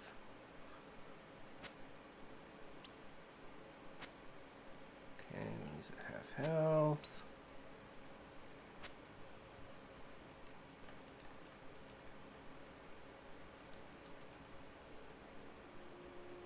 I want to be back here. Okay, now this I don't remember. This I know I want range, right? Oh, that's what I want. Okay. And then I just need to keep moving. Shit, I'm gonna die. Okay, hold on. Let's get back. No, that's not what I necessarily want.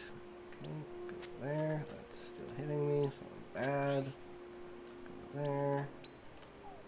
Okay, we're out of run energy. Go there.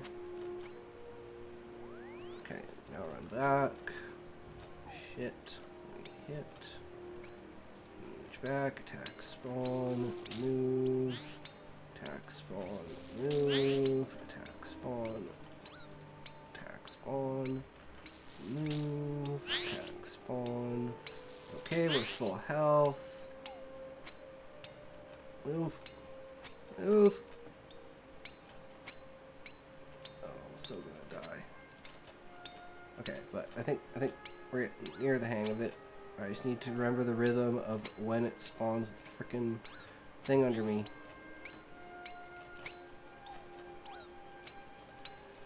Oh, I'm gonna die now because I don't have any prayer, right? Come on, hit him. Oh god, come on, hit him. Nice, okay. First kill. First kill in like 4 years. Alright. We have somewhat an idea of what the fuck we're doing. So we need anti-poison. And staminas. Wait, what the fuck? Why didn't I heal?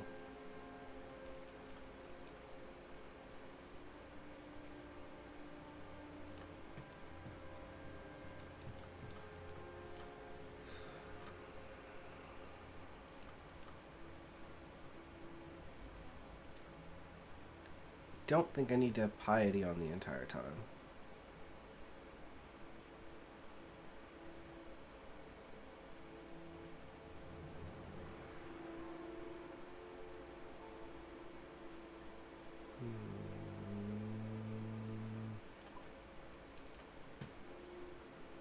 What do we want? You? You?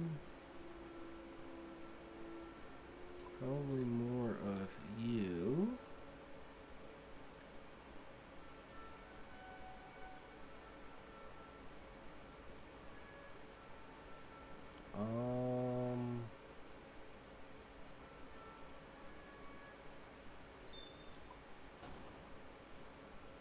Extended anti-venom plus or just antidotes?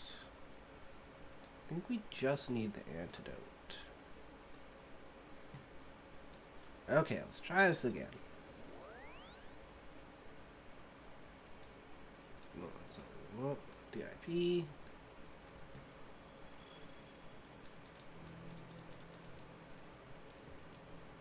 And hopefully with the blood method, we should be able to get all of our health back and not have to worry about it. But we'll see how that goes. Drink that, pop that. I forgot staminas, but that's okay. I just do, what's the difference?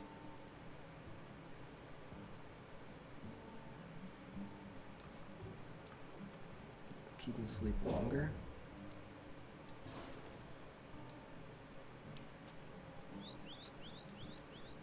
Oh, still puts him sleep for 30.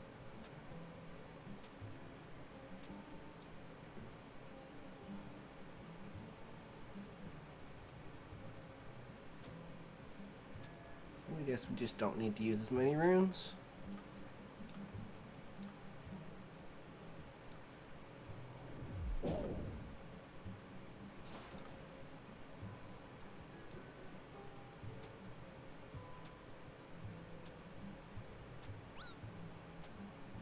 Wait, what? The fuck? I fucking hit you, bitch. Go back to sleep. The fuck you doing? Can he resist that? Oh, maybe he can resist that. Okay, yeah, no. We just used the big one. We just used the big one. That was a waste. Oh, and we forgot to eat this. Our inventory slopped.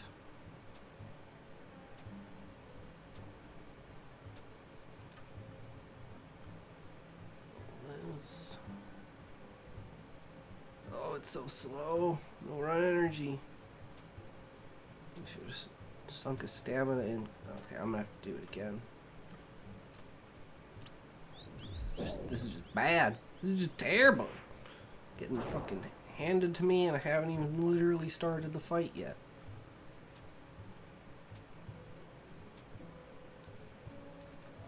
Okay. This is where we want piety.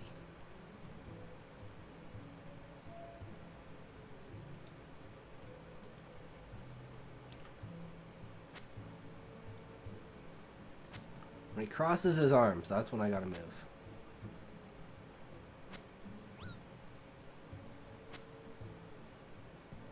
There. I think I drank that? No, I didn't. Okay, there we go.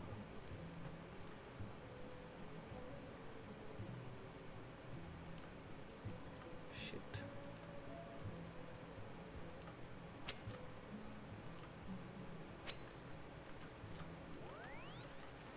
Oh, damn. I've already done enough damage to him.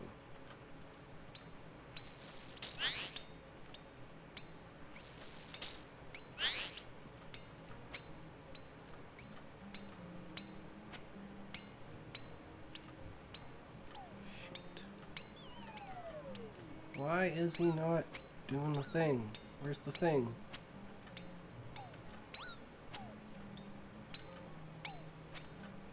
Did he stop doing the venom at the end?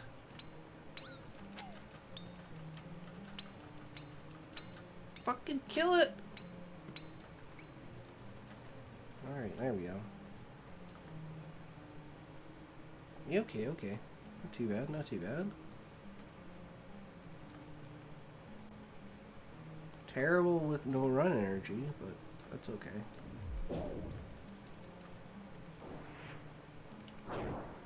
The fuck? Still hit me right off the bat, even though I was walking. Fuck this bitch.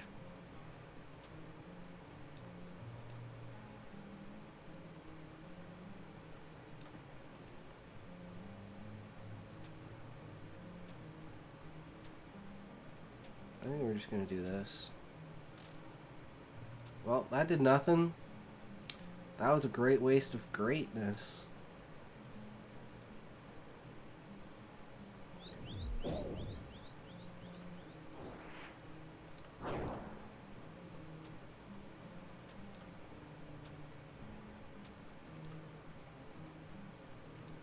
some health back.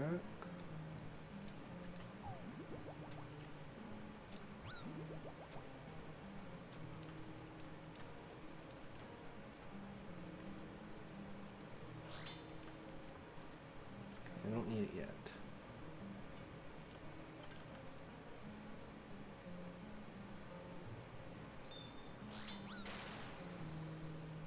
Ow.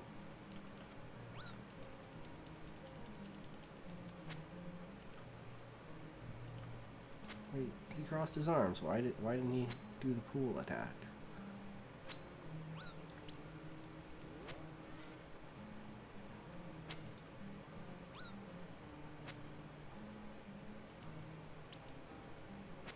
I'm so confused. Sometimes he does it, sometimes he doesn't.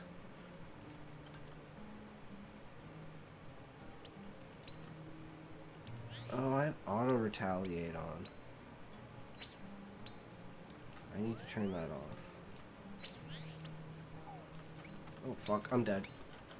Oh my god.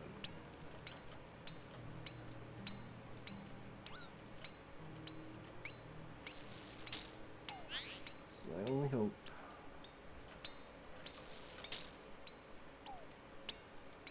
I'm fucking dead. Is he not doing this thing anymore?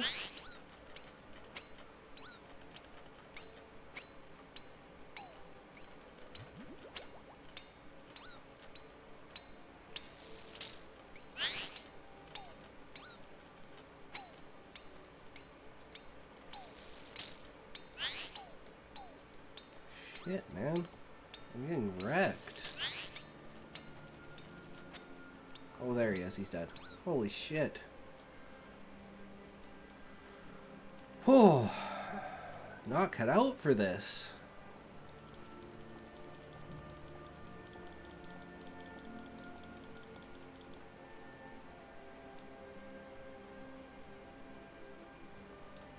I just gotta get used to right-clicking on the dudes. So I gotta like zoom in. Yeah, it's probably best to bring Ash. Scatter. So let's grab a stamina potion.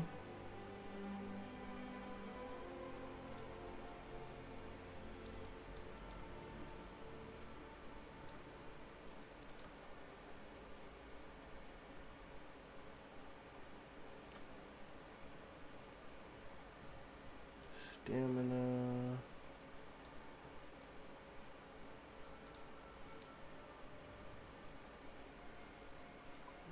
You. Bunch of food. Go back.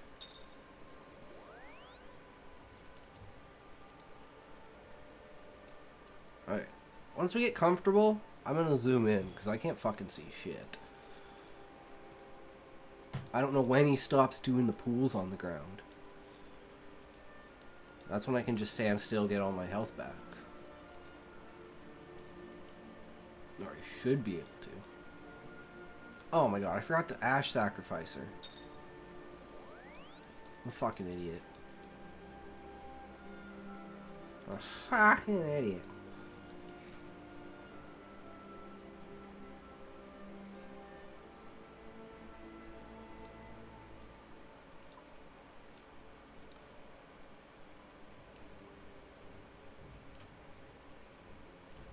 Okay. Now we're good.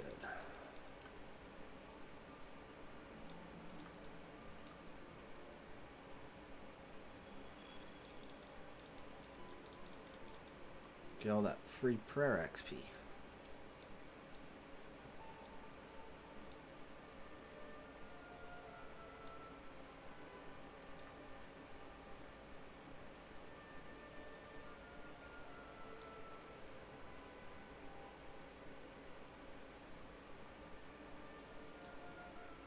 Don't know if I need the divine ranging potions, though.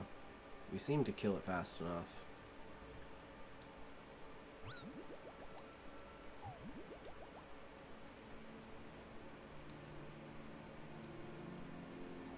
Okay, so we're gonna wait. Not get our fucking ass handed to us.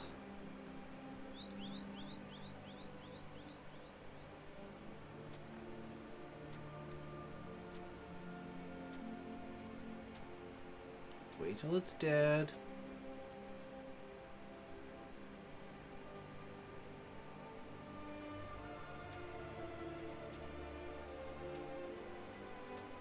Oh, this isn't good.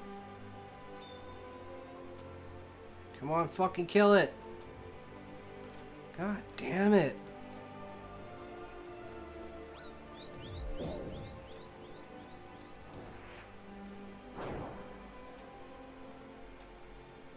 What a bitch.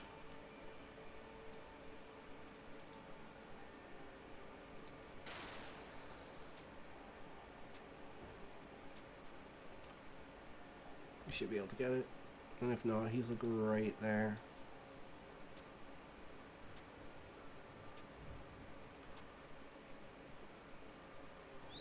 Back to sleep you go. Man, that was a fucking terrible one. Oh, and I forgot to use my stamina potion.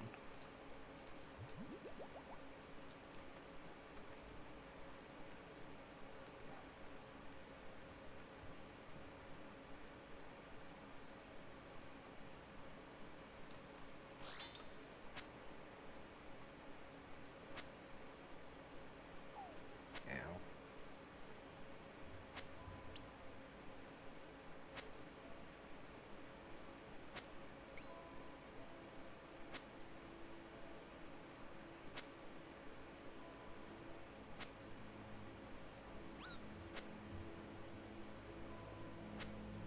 Okay, he's not doing the thing.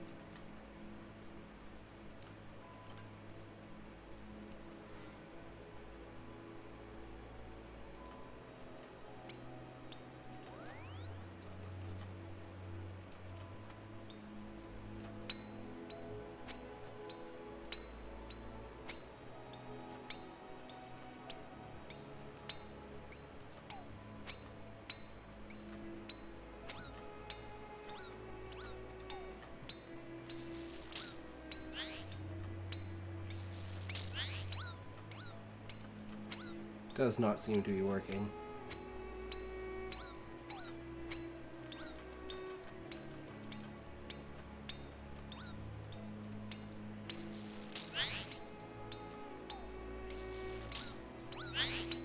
There we go. We got some health back there. Oh, and then he starts doing the puddle underneath me again. Not too bad, not too bad.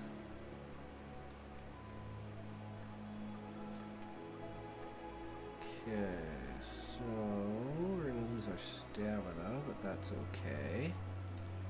Back to full health.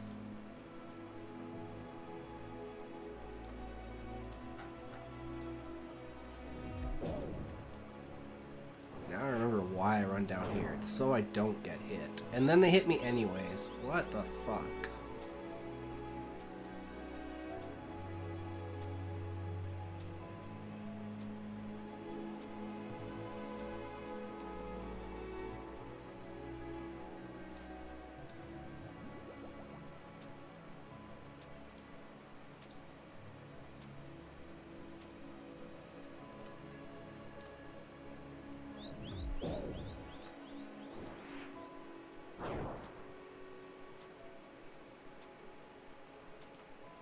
God damn it, always one.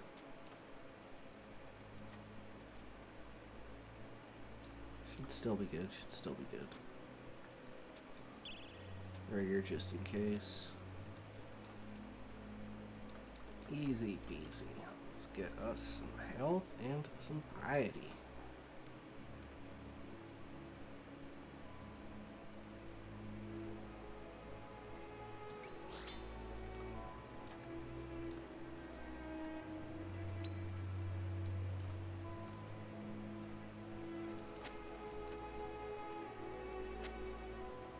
falling for that one.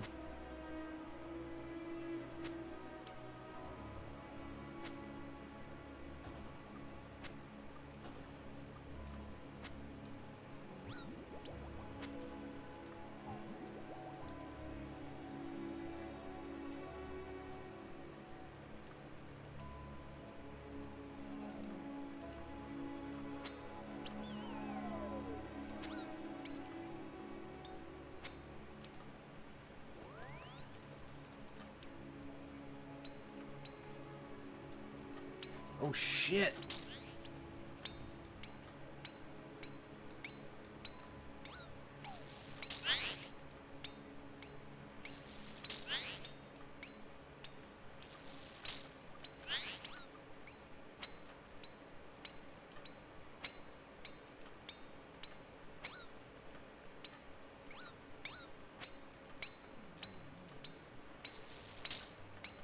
Okay, this one's going better. This one's going better. I don't know if he's gonna drop the pools on me yet or not. And I'm not even using a prayer. I forgot. I took less damage when I wasn't using range prayer. Maybe I need to use melee there? I'm not sure. But that was much cleaner.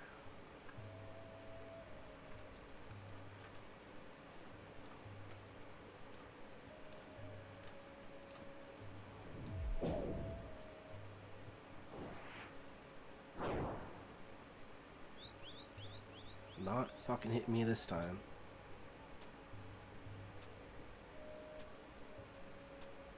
If we can get our health back, we don't have to worry about eating food. But that's the hardest part, is getting our health back. I guess we had to take him down to 1 health and then get our health back.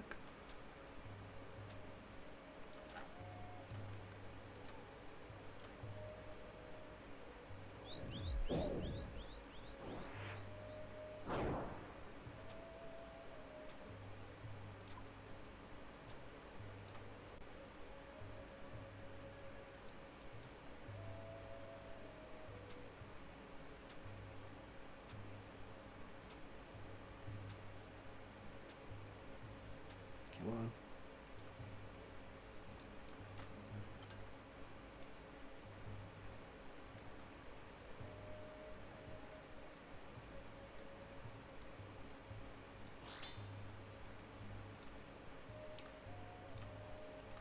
Oof, no damage.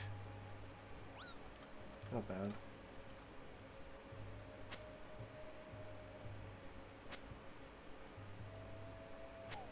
Ow! Jesus.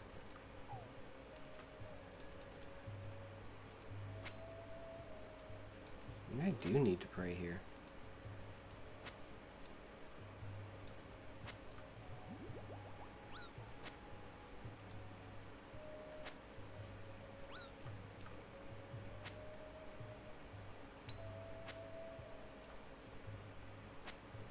Oh, come on. Fuck. I gotta run back through it because I'm an idiot.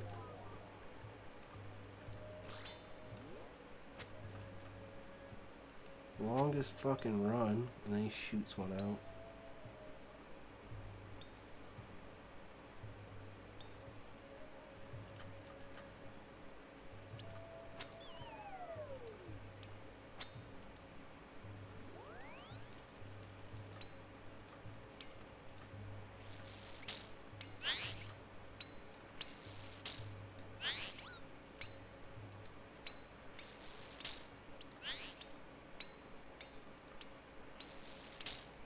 There's some health back.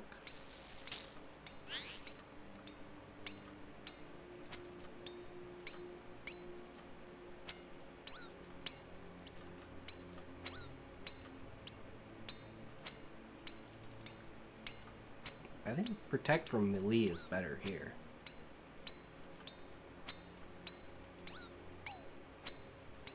There we go.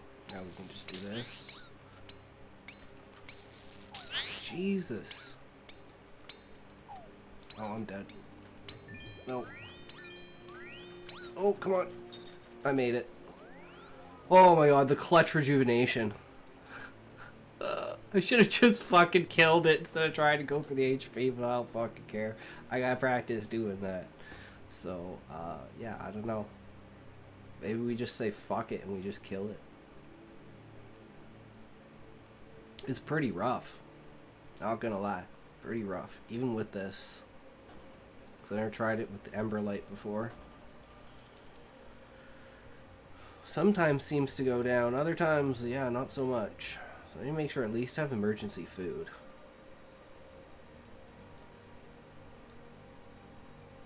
That's done.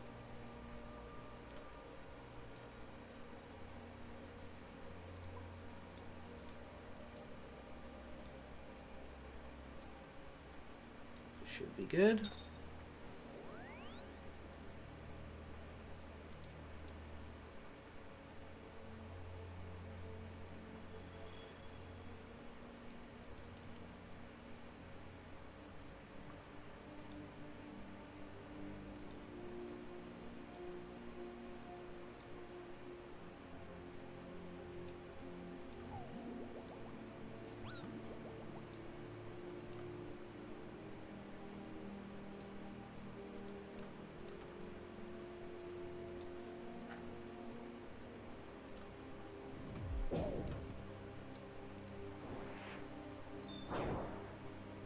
Go to sleep.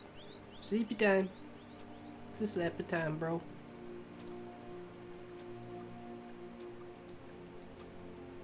Nice, nice, nice.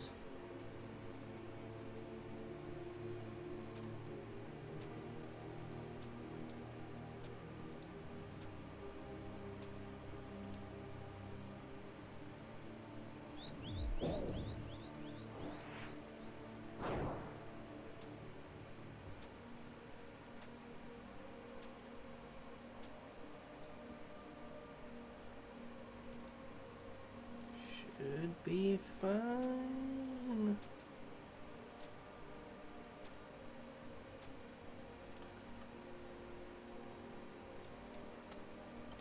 No, I don't need that right now.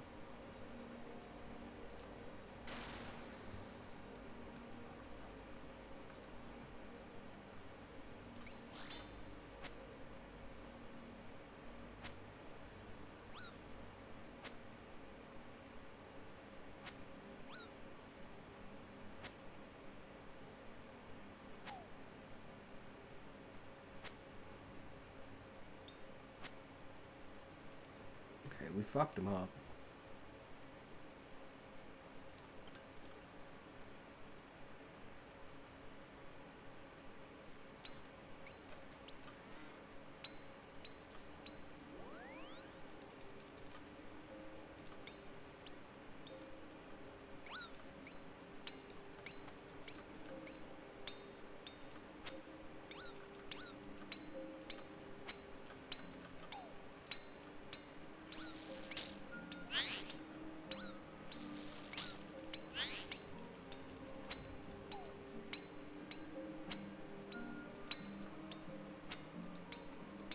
Oh, they instantly die. Well, I tried to get my health back.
Fuck. What now?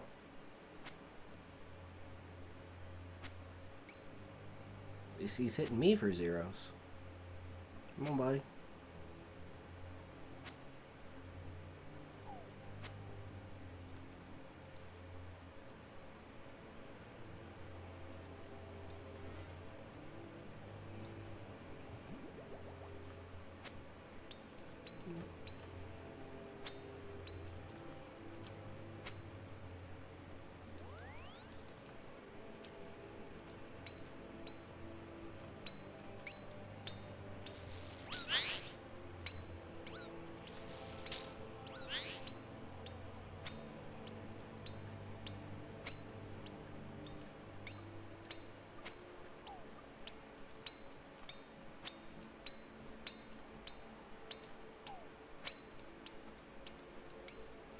Instantly dead.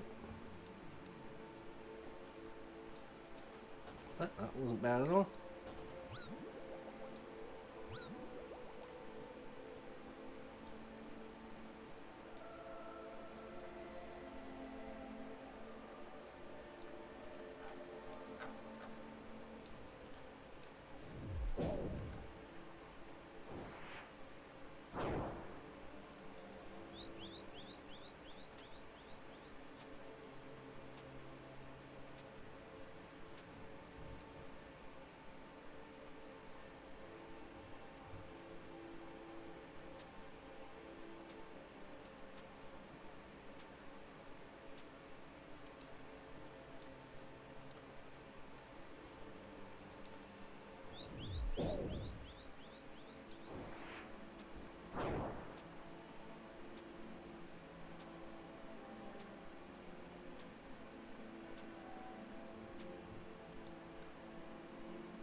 Actually, I'm gonna save that for HP.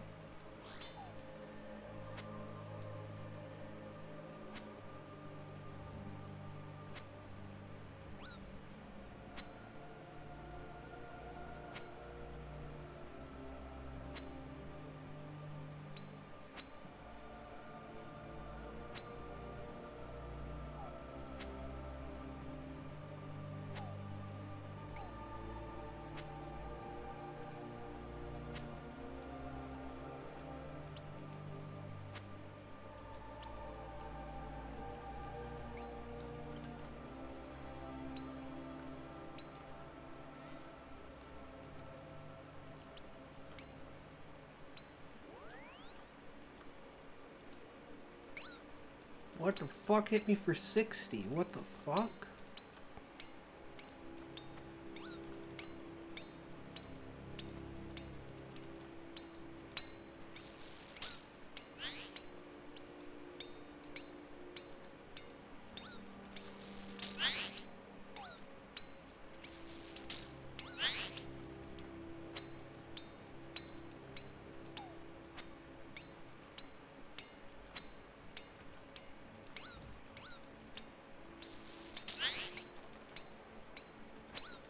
Oh, come on. Fuck the zero. I had the fucking HP and then it fucking... God damn it. Always have it. And then it always hits me at the last fucking second. Go for one more with 2 food? No, I know I'm just gonna die.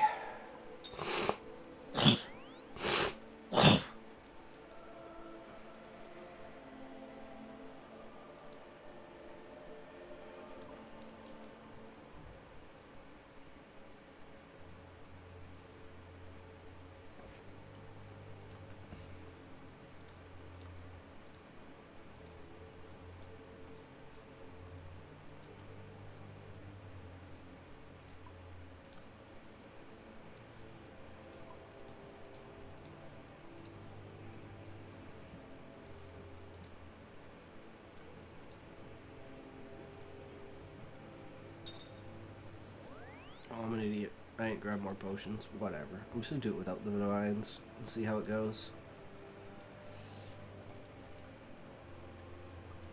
That's not what I want. God damn it.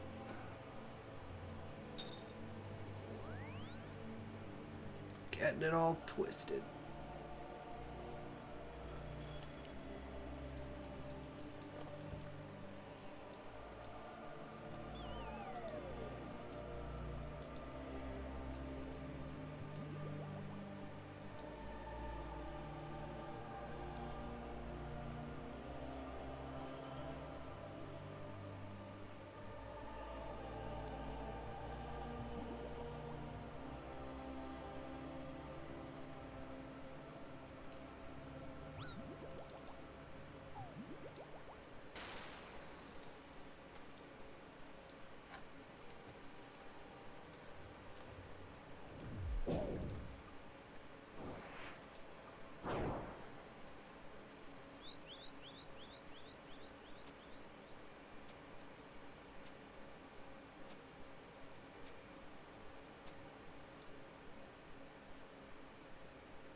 Ow!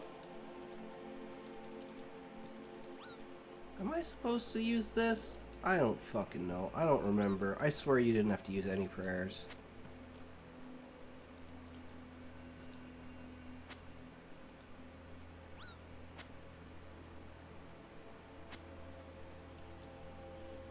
Move, idiot.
Nice. Oh my god, and then it fucking hits me at the end.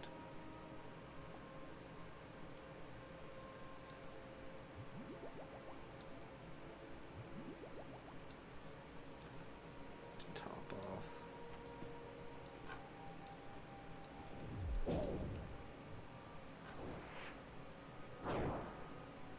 No, don't hit me. Nice.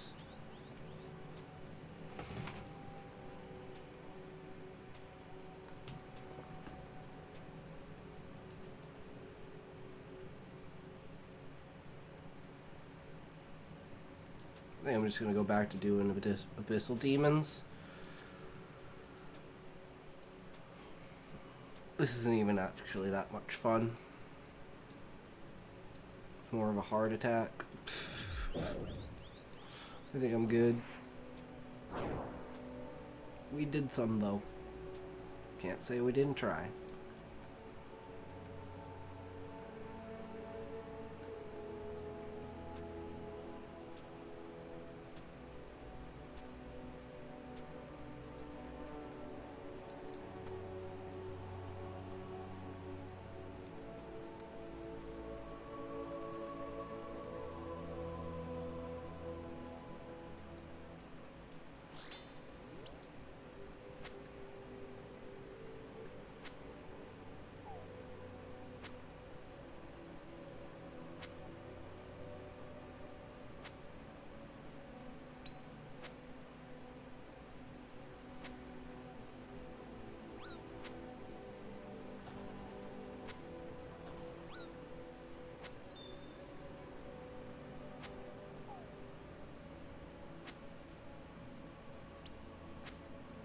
Come on.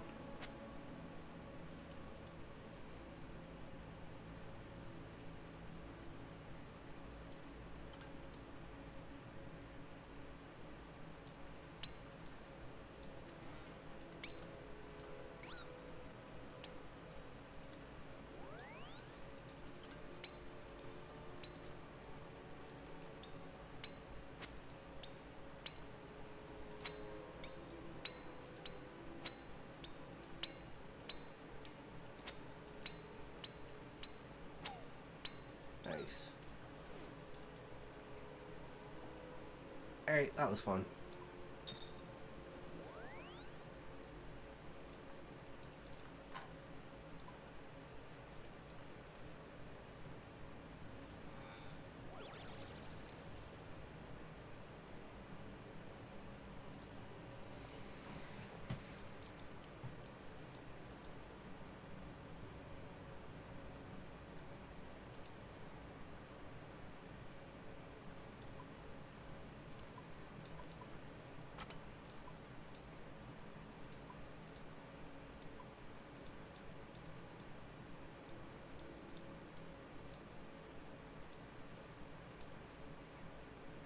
Didn't I have the Blood Amulet that entire, or Blood Fury that entire time? I don't ever remember being healed by Blood Fury. Maybe it clutch saved me? I don't fucking know.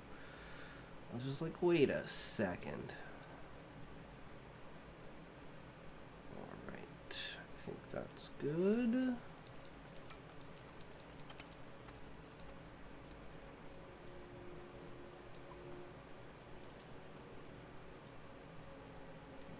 Combat. You back with normal runes. Sacrificer head. Wrench. Xerix.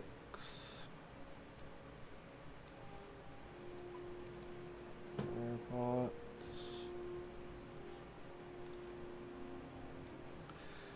And there's some backup food.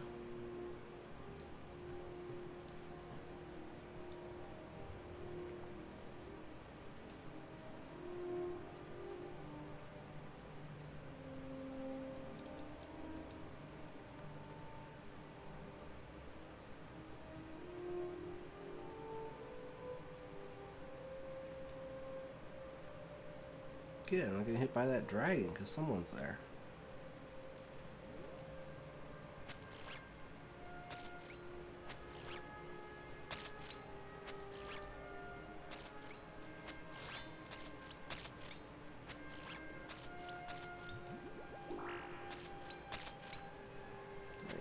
I'll retaliate back on. Alright.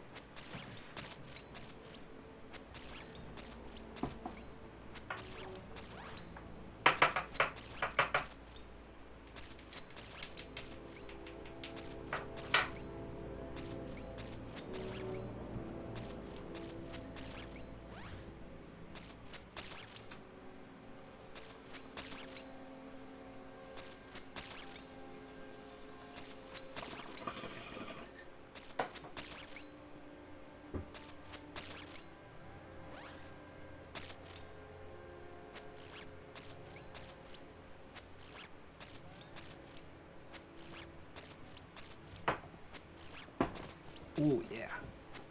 That's some good stuff.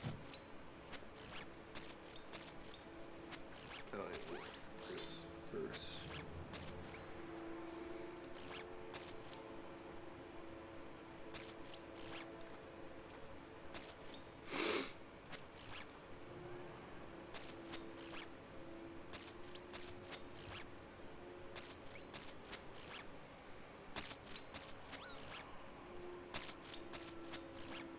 Fucking love the look of this sword.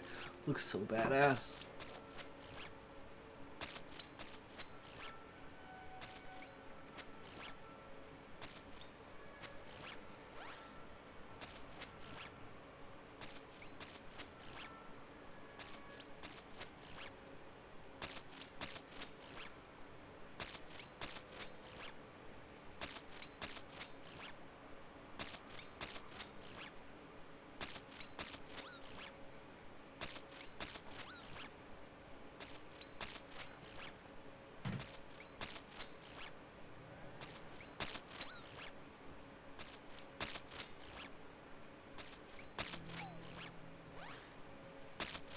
Well, at this point, we might as well.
Fat nigga. Yo. Y'all been saying that to me all fucking night.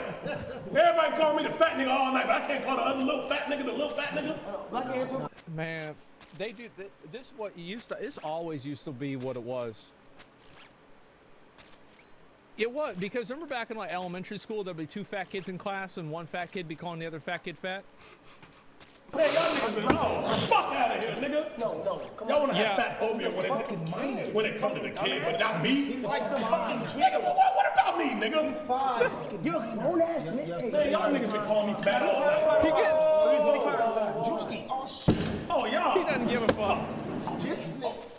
You good? Yo, man, you messing my fucking sweater, What man. you want some food, nigga? They might put something in your food, nigga. Oh, God, he's crying, man. They might put something in your food. Makes the kid cry. That shit whack, bro. Fruitality. But that's what I'm saying. But y'all niggas want me to pay those. But y'all do it to me, though. No, when he was younger, they called you fat. You My bad, bro. My bad. good? My bad. But he's crying. He's dead ass crying. You fucking Nah, that's my bad. Look how his father's looking at you. Look how his father's looking at you. That's his dad. Look how his father's looking at you. I'll get you. I'll get you some cheese. I didn't mean the house. Black ears? Black ears? Oh my God. What is wrong with you, you stupid ass nigga? What's wrong with you? What the fuck just happened, man? What the fuck is wrong with you? You started crying on the spot. But y'all niggas don't say that to me. That's what it is. Y'all do it to me, though. Nigga, don't nobody got no feelings for the older fat nigga? Nigga, you a fat nigga, okay? Fat ass. The fuck? He's a fucking kid. You right. How do people watch this shit and get mad? This is so funny.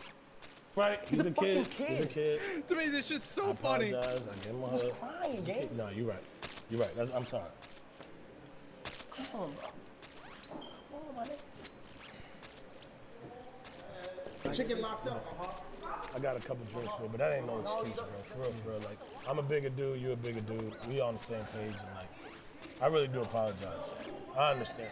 We got the same mindset. I'm getting a little ahead of myself, getting excited in here, you know what I mean? But I rock with you. What's your name? Joseph. You're a good dude, Joe. You're gonna go far. I got a cousin named JoJo.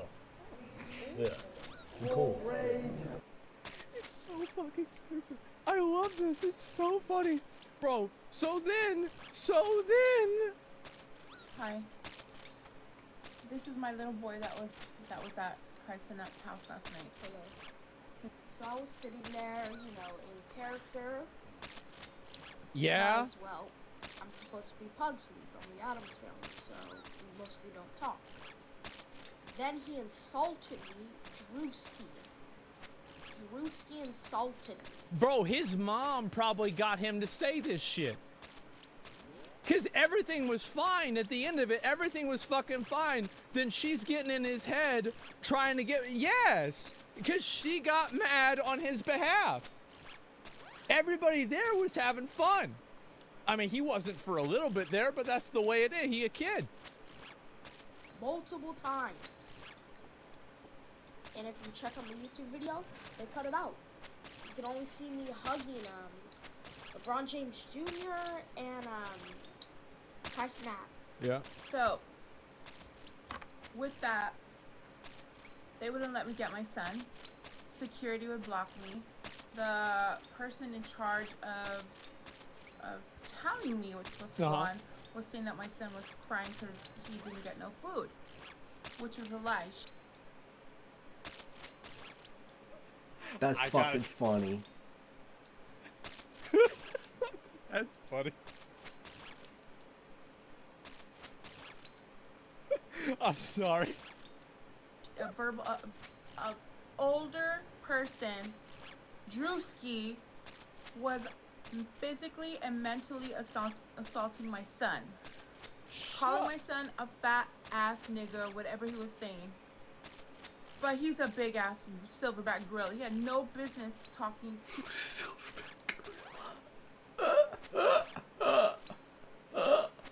Now,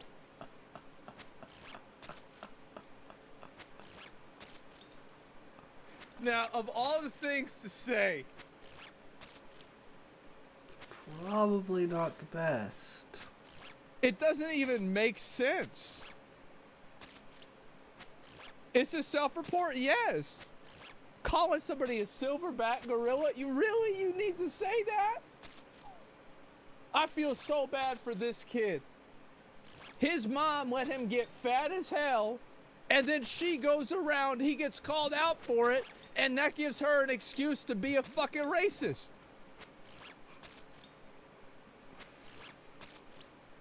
It's insane. What are we doing? What a timeline to live in. My son was there to do a job for acting, and that was not a part of it. So everybody's saying like, oh wow, this is skit. No. That was just abuse you were watching. That they wouldn't let me get to my son. Jeez. And once our son came out crying and told us everything, my husband called out Drewski, and Drewski wouldn't come outside. Then 10 securities came, we got our stuff, and we left. Jesus. I cried with my son in the car because they were holding this from me, and they let this happen to my son, and it's really damaged him. I don't think why this is. See, you know, we always talk about how there's like a generation of pussy boys that just cry all the time and can't deal with anything. This is exactly how it happens. This is the exact way that it happens right here. Is like, see, he was there trying to, like, the thing is that the way Drewski and Kai act are the way guys act. Like, I'm sorry, but like, when he goes to middle school, there is gonna be like 10 Drewskis at the table doing that. If not more. If not more, right? 20. Yeah, exactly. Like, I remember we have food fights in middle school, and I remember... I'm not even going to go that far. We don't even need to talk about that. But, yeah, there was this shit worse than Drewski's. Yeah, exactly. Like, and you're raising this kid up to be a bitch. You're raising him up to be a little bitch. Don't worry about it. He'll be fine. To try and protect him. anybody should put their child needs to. I don't think anybody should have their And keep in kids mind around- what she said. She said she tried to get him. He didn't try to leave. Everything was fine. She tried to get him because she got mad on his behalf. on drunk men, Oh, which is something that they didn't tell me was forgot happening. something, Mom. What? They broke the law. Oh, they also broke the child permit laws. Very unprofessional. We love Kai Cenat. We worked with him before. But ladies and gentlemen, no. Drewski, you are not it. You are not. This is a kid's show with Kai Cenat. And I don't think, like, for Kai to be having somebody like that, I don't think, like, that's a part of his... No. If I was between the ages of, like, 7 to, like, 18, this would be prime time. You wrong. You don't understand men's and boys' entertainment. Prime entertainment for young guys is making fun of the fat guy. That's just what happens. This is prime. It's a kid's show. Yeah, exactly. Like, that's just the way it is.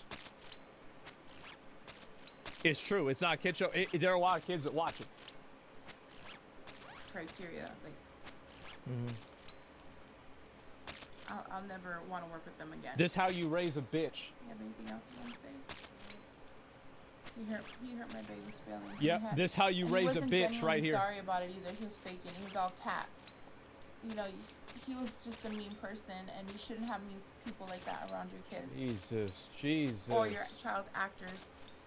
Kai. How she imagines herself after this? Jesus, how embarrassing. Oh my God. Yeah, that's how you raise a bitch. That's what it is. I think that's a... Because I'm going to be real. This shit was so fucking... They might put something...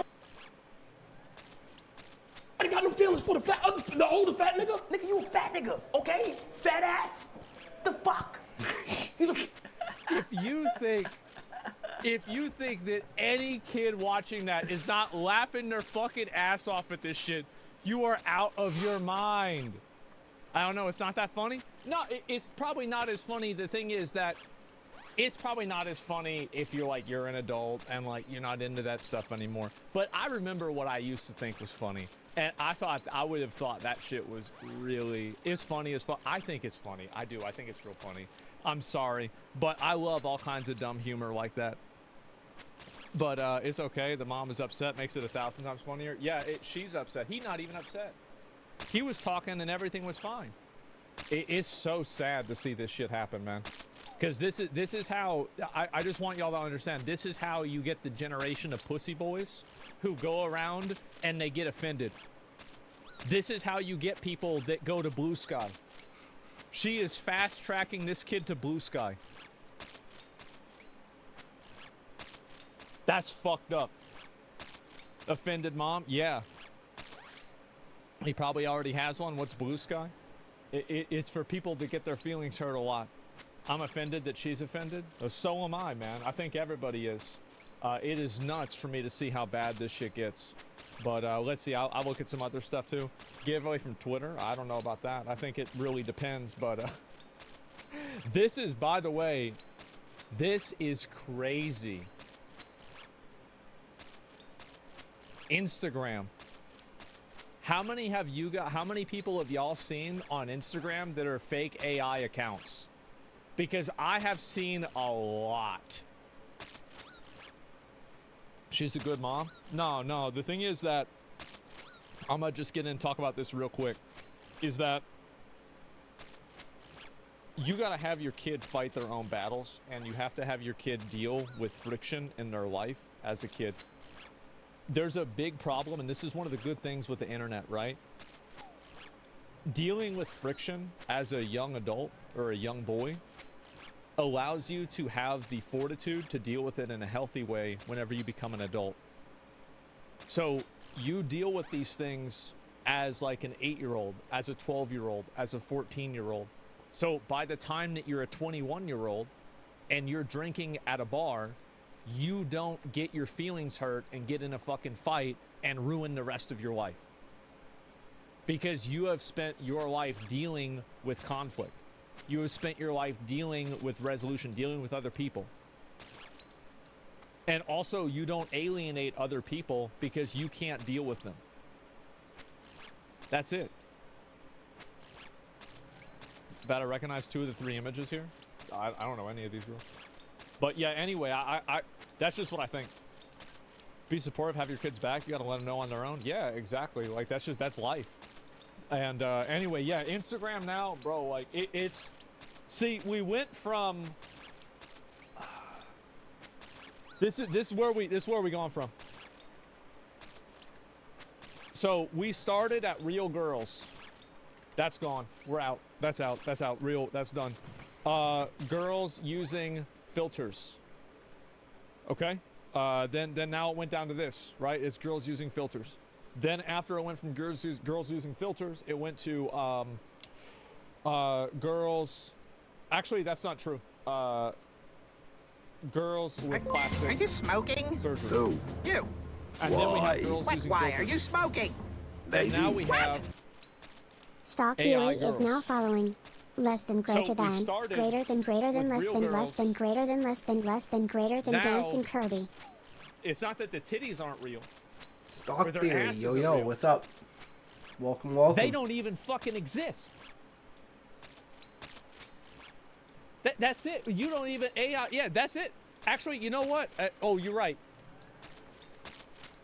Yeah, they're not even real. It's progress. Yes.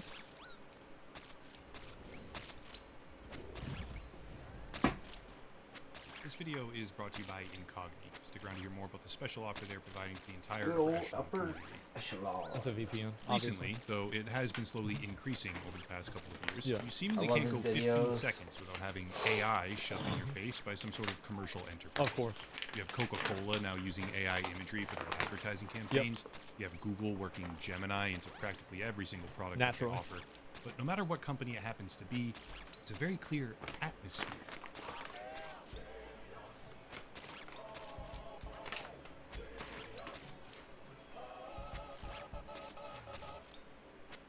It kind of feels almost desperate. Wow, that's exciting. That's going to be great. When you see it in real time. Yeah. They want you to accept it, use it, even admire it. But Yeah. that's the consumer side of artificial intelligence. It's the end user products that they want you to engage with, which turns out to be a tiny fraction of the overall market, completely overshadowed in the background by industrial applications. Yeah, of course. AI is now the basis for pretty much every single social media platform. TikTok to YouTube, Facebook, and Instagram. But today we're talking about Instagram in particular. We're talking about a problem where the human component of Instagram... We're talking about fake-ass hoes. Literally. They don't exist. Yeah, they're not even they're not even real. Being supplanted by thousands upon thousands of AI constructed profiles, which many people have no idea even exist. It's a complicated problem. That's true. Like, you see some of these y'all ever look at one of the AI girls, what do you call it, like on their comment section, and you'll see like some guy who's like, you know, please come to Turkey and marry me. I own 3 horses and a goat. I see it all the time, constantly. It gets people. Which has roots across multiple social media networks. But to break it all down, I want to start with this. According to research posted in the European Data Journalism Network, with findings and methodology that are available in a public document, Instagram disproportionately amplifies photos and videos that show excessive amounts of bare skin. Anecdotally, a lot of people consider Instagram to be largely dominated by what's called thirst traps, a term which is... That's hoes again. It's funnily enough now recognized by Merriam-Webster and means, quote, a photograph such as a selfie or video shared for the purpose of attracting attention or desire, end quote. Thirst traps are typically women, though plenty of male... By the way, I think that it's a dishonest interpretation that Instagram tries to encourage people to take their clothes off. Instagram doesn't do that. Instagram has an algorithm that promotes content that's more popular, and more popular content is oftentimes clothes or things that are less clothed because they're sexually suggestive and people like that. So it's not really that Instagram is rewarding people for taking their clothes off. Other people are, and Instagram is simply adapting to the other people on the website that are doing it. I don't think that's fair to say Instagram is doing it. Popular, yeah, if it's popular, it gets promoted. Influencers There also you go. participate in this behavior, to be clear, who post pictures of themselves with limited or revealing clothing in a suggestive way, Yeah, thereby I've seen subverting those. the terms of service and attracting attention from their audience. Yeah. It's not new, and it's not uncommon. But what many people don't know is that it very well may be hard-coded right into the promotion algorithm of the platform. According to the research I previously mentioned, quote, posts that contained pictures of women in undergarments or bikini were 54% more likely to appear in the newsfeed of our volunteers. Yeah. Posts containing pictures of bare-chested men were 28% more likely to be shown. By contrast, posts showing pictures of food or landscape were about 60% less likely to be shown in the newsfeed. Because they get less likes.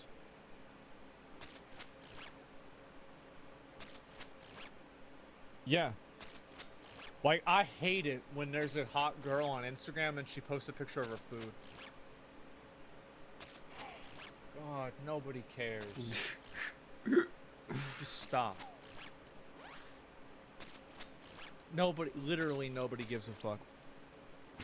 Disclosing limitations here, Yeah. the study is far from definitive on the subject. It analyzed roughly 1,700 posts containing 2,400 pictures and regularly scanned the feed for a couple dozen volunteers to determine what they were seeing and how prevalent. Obviously, I'd like to see tens of thousands of profiles analyzed to get a much more comprehensive Such a look at the logical reality of the explanation why algorithm. this happens. But taking the study at face value, it paints a very skewed picture of what content is typically Shouldn't take it at promoted, face value. and seems to corroborate what a lot of people already firmly believe about the platform, which is posting revealing pictures in skimpy clothing is the fastest way to get increased viewership. People love hoes.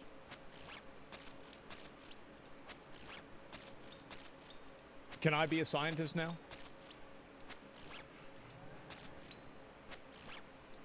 I'm pretty sure now I'm a scientist, right? Yeah, no shit. Duh. It's really not so hard to believe. It's Sex not. sells, as Wow. they say, and it's been that way since the dawn of humanity. Exactly. But going a step further, there's actually a patent held by Meta Platforms Incorporated, the parent company of Facebook and Instagram. Yeah, what is it? Which outlines, quote, methods, apparatuses, and systems directed to calculating a probability that a user or set of users will engage with a multimedia object or customizing content in a social networking system, end quote. AKA, a patent for how they algorithmically determine what will be the most popular. Well, inside that patent is a very interesting section which goes like this, quote, in particular embodiments, API may estimate the state of undress of the people in photo by detecting large swaths of a set of common colors, such as identified skin tones. This disclosure contemplates any suitable method of feature extraction through application of computer vision algorithms, end quote. In simplified terms, the patent that they hold for determining the popularity of visual content directly considers how much clothing the person is wearing, scanning for large swaths. Of course it does. Absolutely. Yeah, of course. Because if people are liking photos of girls that aren't wearing a lot of clothes, the algorithm should feed them more photos of girls that aren't wearing a lot of clothes. Of course. Yeah, duh. Shit. So it needs to know, yeah, obviously. Like, that, of course that's how it should be. Common colors, such as identified skin tones. It's far from definitive, but consider the prevailing atmosphere of Instagram as a platform. Certainly not every single user encounters a feed dominated by partially undressed influencers, but enough people do to where studies are coming back with significantly skewed results, and the common impression of the platform is that it heavily promotes or incentivizes that type of content. So why does it matter? The platform doesn't promote it or incentivize it. The users on the platform do. It's a bunch of horny guys that are trying to look for girls to post photos. That's the reason why. Instagram isn't bad, people are. And people use Instagram for that thing. Yeah, it's obvious. If we accept that the platform is dominated by this type of content now, and if we also accept that machine learning algorithms are the reason why it's happening to begin with, what if we add a new layer? Okay. What if we introduce a system where publicly available AI tools allow users to mass produce this kind of content from a single laptop, here we go, thereby overrunning Instagram's feed entirely and platform with often indistinguishably altered reels stolen from actual people with transposed artificially generated faces on them? What then? Now Well, this is the fun part. Everybody knows that's the reason, but this is the fun part. Here we go. Obviously, we don't have to wonder what then, because it is happening. It's happening now. That's the purpose of the video, and today I want to show you why it's happening, partially how it's happening, and how bad the problem really is. Whether or not people agree on the severity of that problem or the scale of how detrimental it can become eventually is another story. But hopefully when I'm finished, people will begin to realize that the human component of the online world, in this case Instagram, right, as the first example, is being drowned out. Before going further, today's video is made possible by Incogni, which is an online privacy and I want to say, like, I've followed a lot. I've seen a lot of these accounts. I think that the amount of AI accounts now is insane. And the reason why is they all have OnlyFans. They make OnlyFans for these AI characters. Protection service. Privacy and data protection being topics that I think that's what it is. Underappreciated and woefully underprioritized. Fake internet theory? Everybody wants your data. It's worth money. They train machine learning I pay attention to this for a while. Whatever they decide to do, because it's your data, your information, with an entire online economy built they all for have it. OnlyFans and they look so real. From your knowledge or input. The tangible results of this, by the way, are things like spam phone calls, emails, junk mail, text messages, you name it. And once the cycle gets going, it basically never stops. Never give somebody your phone number. Like, anytime you need to sign up for something, never give them your phone number. Information is everything. It's like getting an not STD. just in the archives of companies you know about or gave permission to, but other data firms as well, who then trade it all across the internet. For everyday users, it's essentially impossible to take any action at all, because there are hundreds of these data brokers with a deliberately complex framework to try and contact them, fight objections, or get anything removed. However, Incogni does all of that for you quickly and easily. I've used it myself, I paid for the service, and I'm confident endorsing them. The process is relatively simple. Sign up for the website, give them legal permission to work on your behalf, and let them know what information they'll be having removed. It's crazy the government doesn't just do that on its own. Aggregating the service helps them streamline the process, and once it gets going, you'll see results pretty much immediately, which means less spam, less junk mail, and less people selling your information online. Using the link down below in the description and code ECHELON at checkout, you'll get 60% off an annual subscription to Incogni. Again, link down below in the description and promo code ECHELON at checkout for 60% off your subscription. Big thank you to Incogni for sponsoring the channel. All right, back on task. To properly explain how it all works, I want to break things down into two categories. First generation AI influencers, and then second generation AI influencers. A great example of the first generation in this case would be Aitana Lopez. For anyone curious, Aitana Lopez is an AI influencer created by a modeling agency who now has hundreds of thousands of followers on Instagram. Makes $16,000 a month doing this shit. And earns, as of November last year, over $16,000 per month. If you scroll its feed, I almost called it her a couple of times in the video script, but I made sure to correct that issue, obviously. If you scroll its feed, you'll see it primarily consists of AI-generated imagery, sometimes blended with real photos, taken for the purpose of promoting its brand. Yeah, of course. Here's what I'm talking about. This is obviously a real photograph. AI is not yet capable of imitating complex logical sequences inside an image, that is to say, the rows of chairs and the numbers that they have sequentially making sense. Just, it's not a step that the generative AI imaging models can currently achieve without either significant human editing or some sort of real photo basis. So we can confidently assume this is a legitimate baseline photograph that they took for the purpose of placing Aitana. I don't think people care that it's AI. I don't think they give a fuck. Because people like VTubers and everybody knows they're fake. Doesn't stop people jerking off to them. People don't care if it's AI or not. Inside it. However, that kind of customized photographic foundation is being used by a legitimate modeling agency who operates the Aitana profile as a media stunt. What happens when everyday people realize that they can create an entire digital persona and thirst trap on Instagram with it, which is the most popular way of creating content with the fastest through line to growth? What then? Yeah, of course. Well, that's where we get to what I call second generation AI influencers, and this is where things get illegal, highly unethical, and predatory. Here's an example of a second generation AI influencer called 1 million followers. Look at that. This is an AI character that has 1 million followers. She's not even real. Alice with over 1 million followers.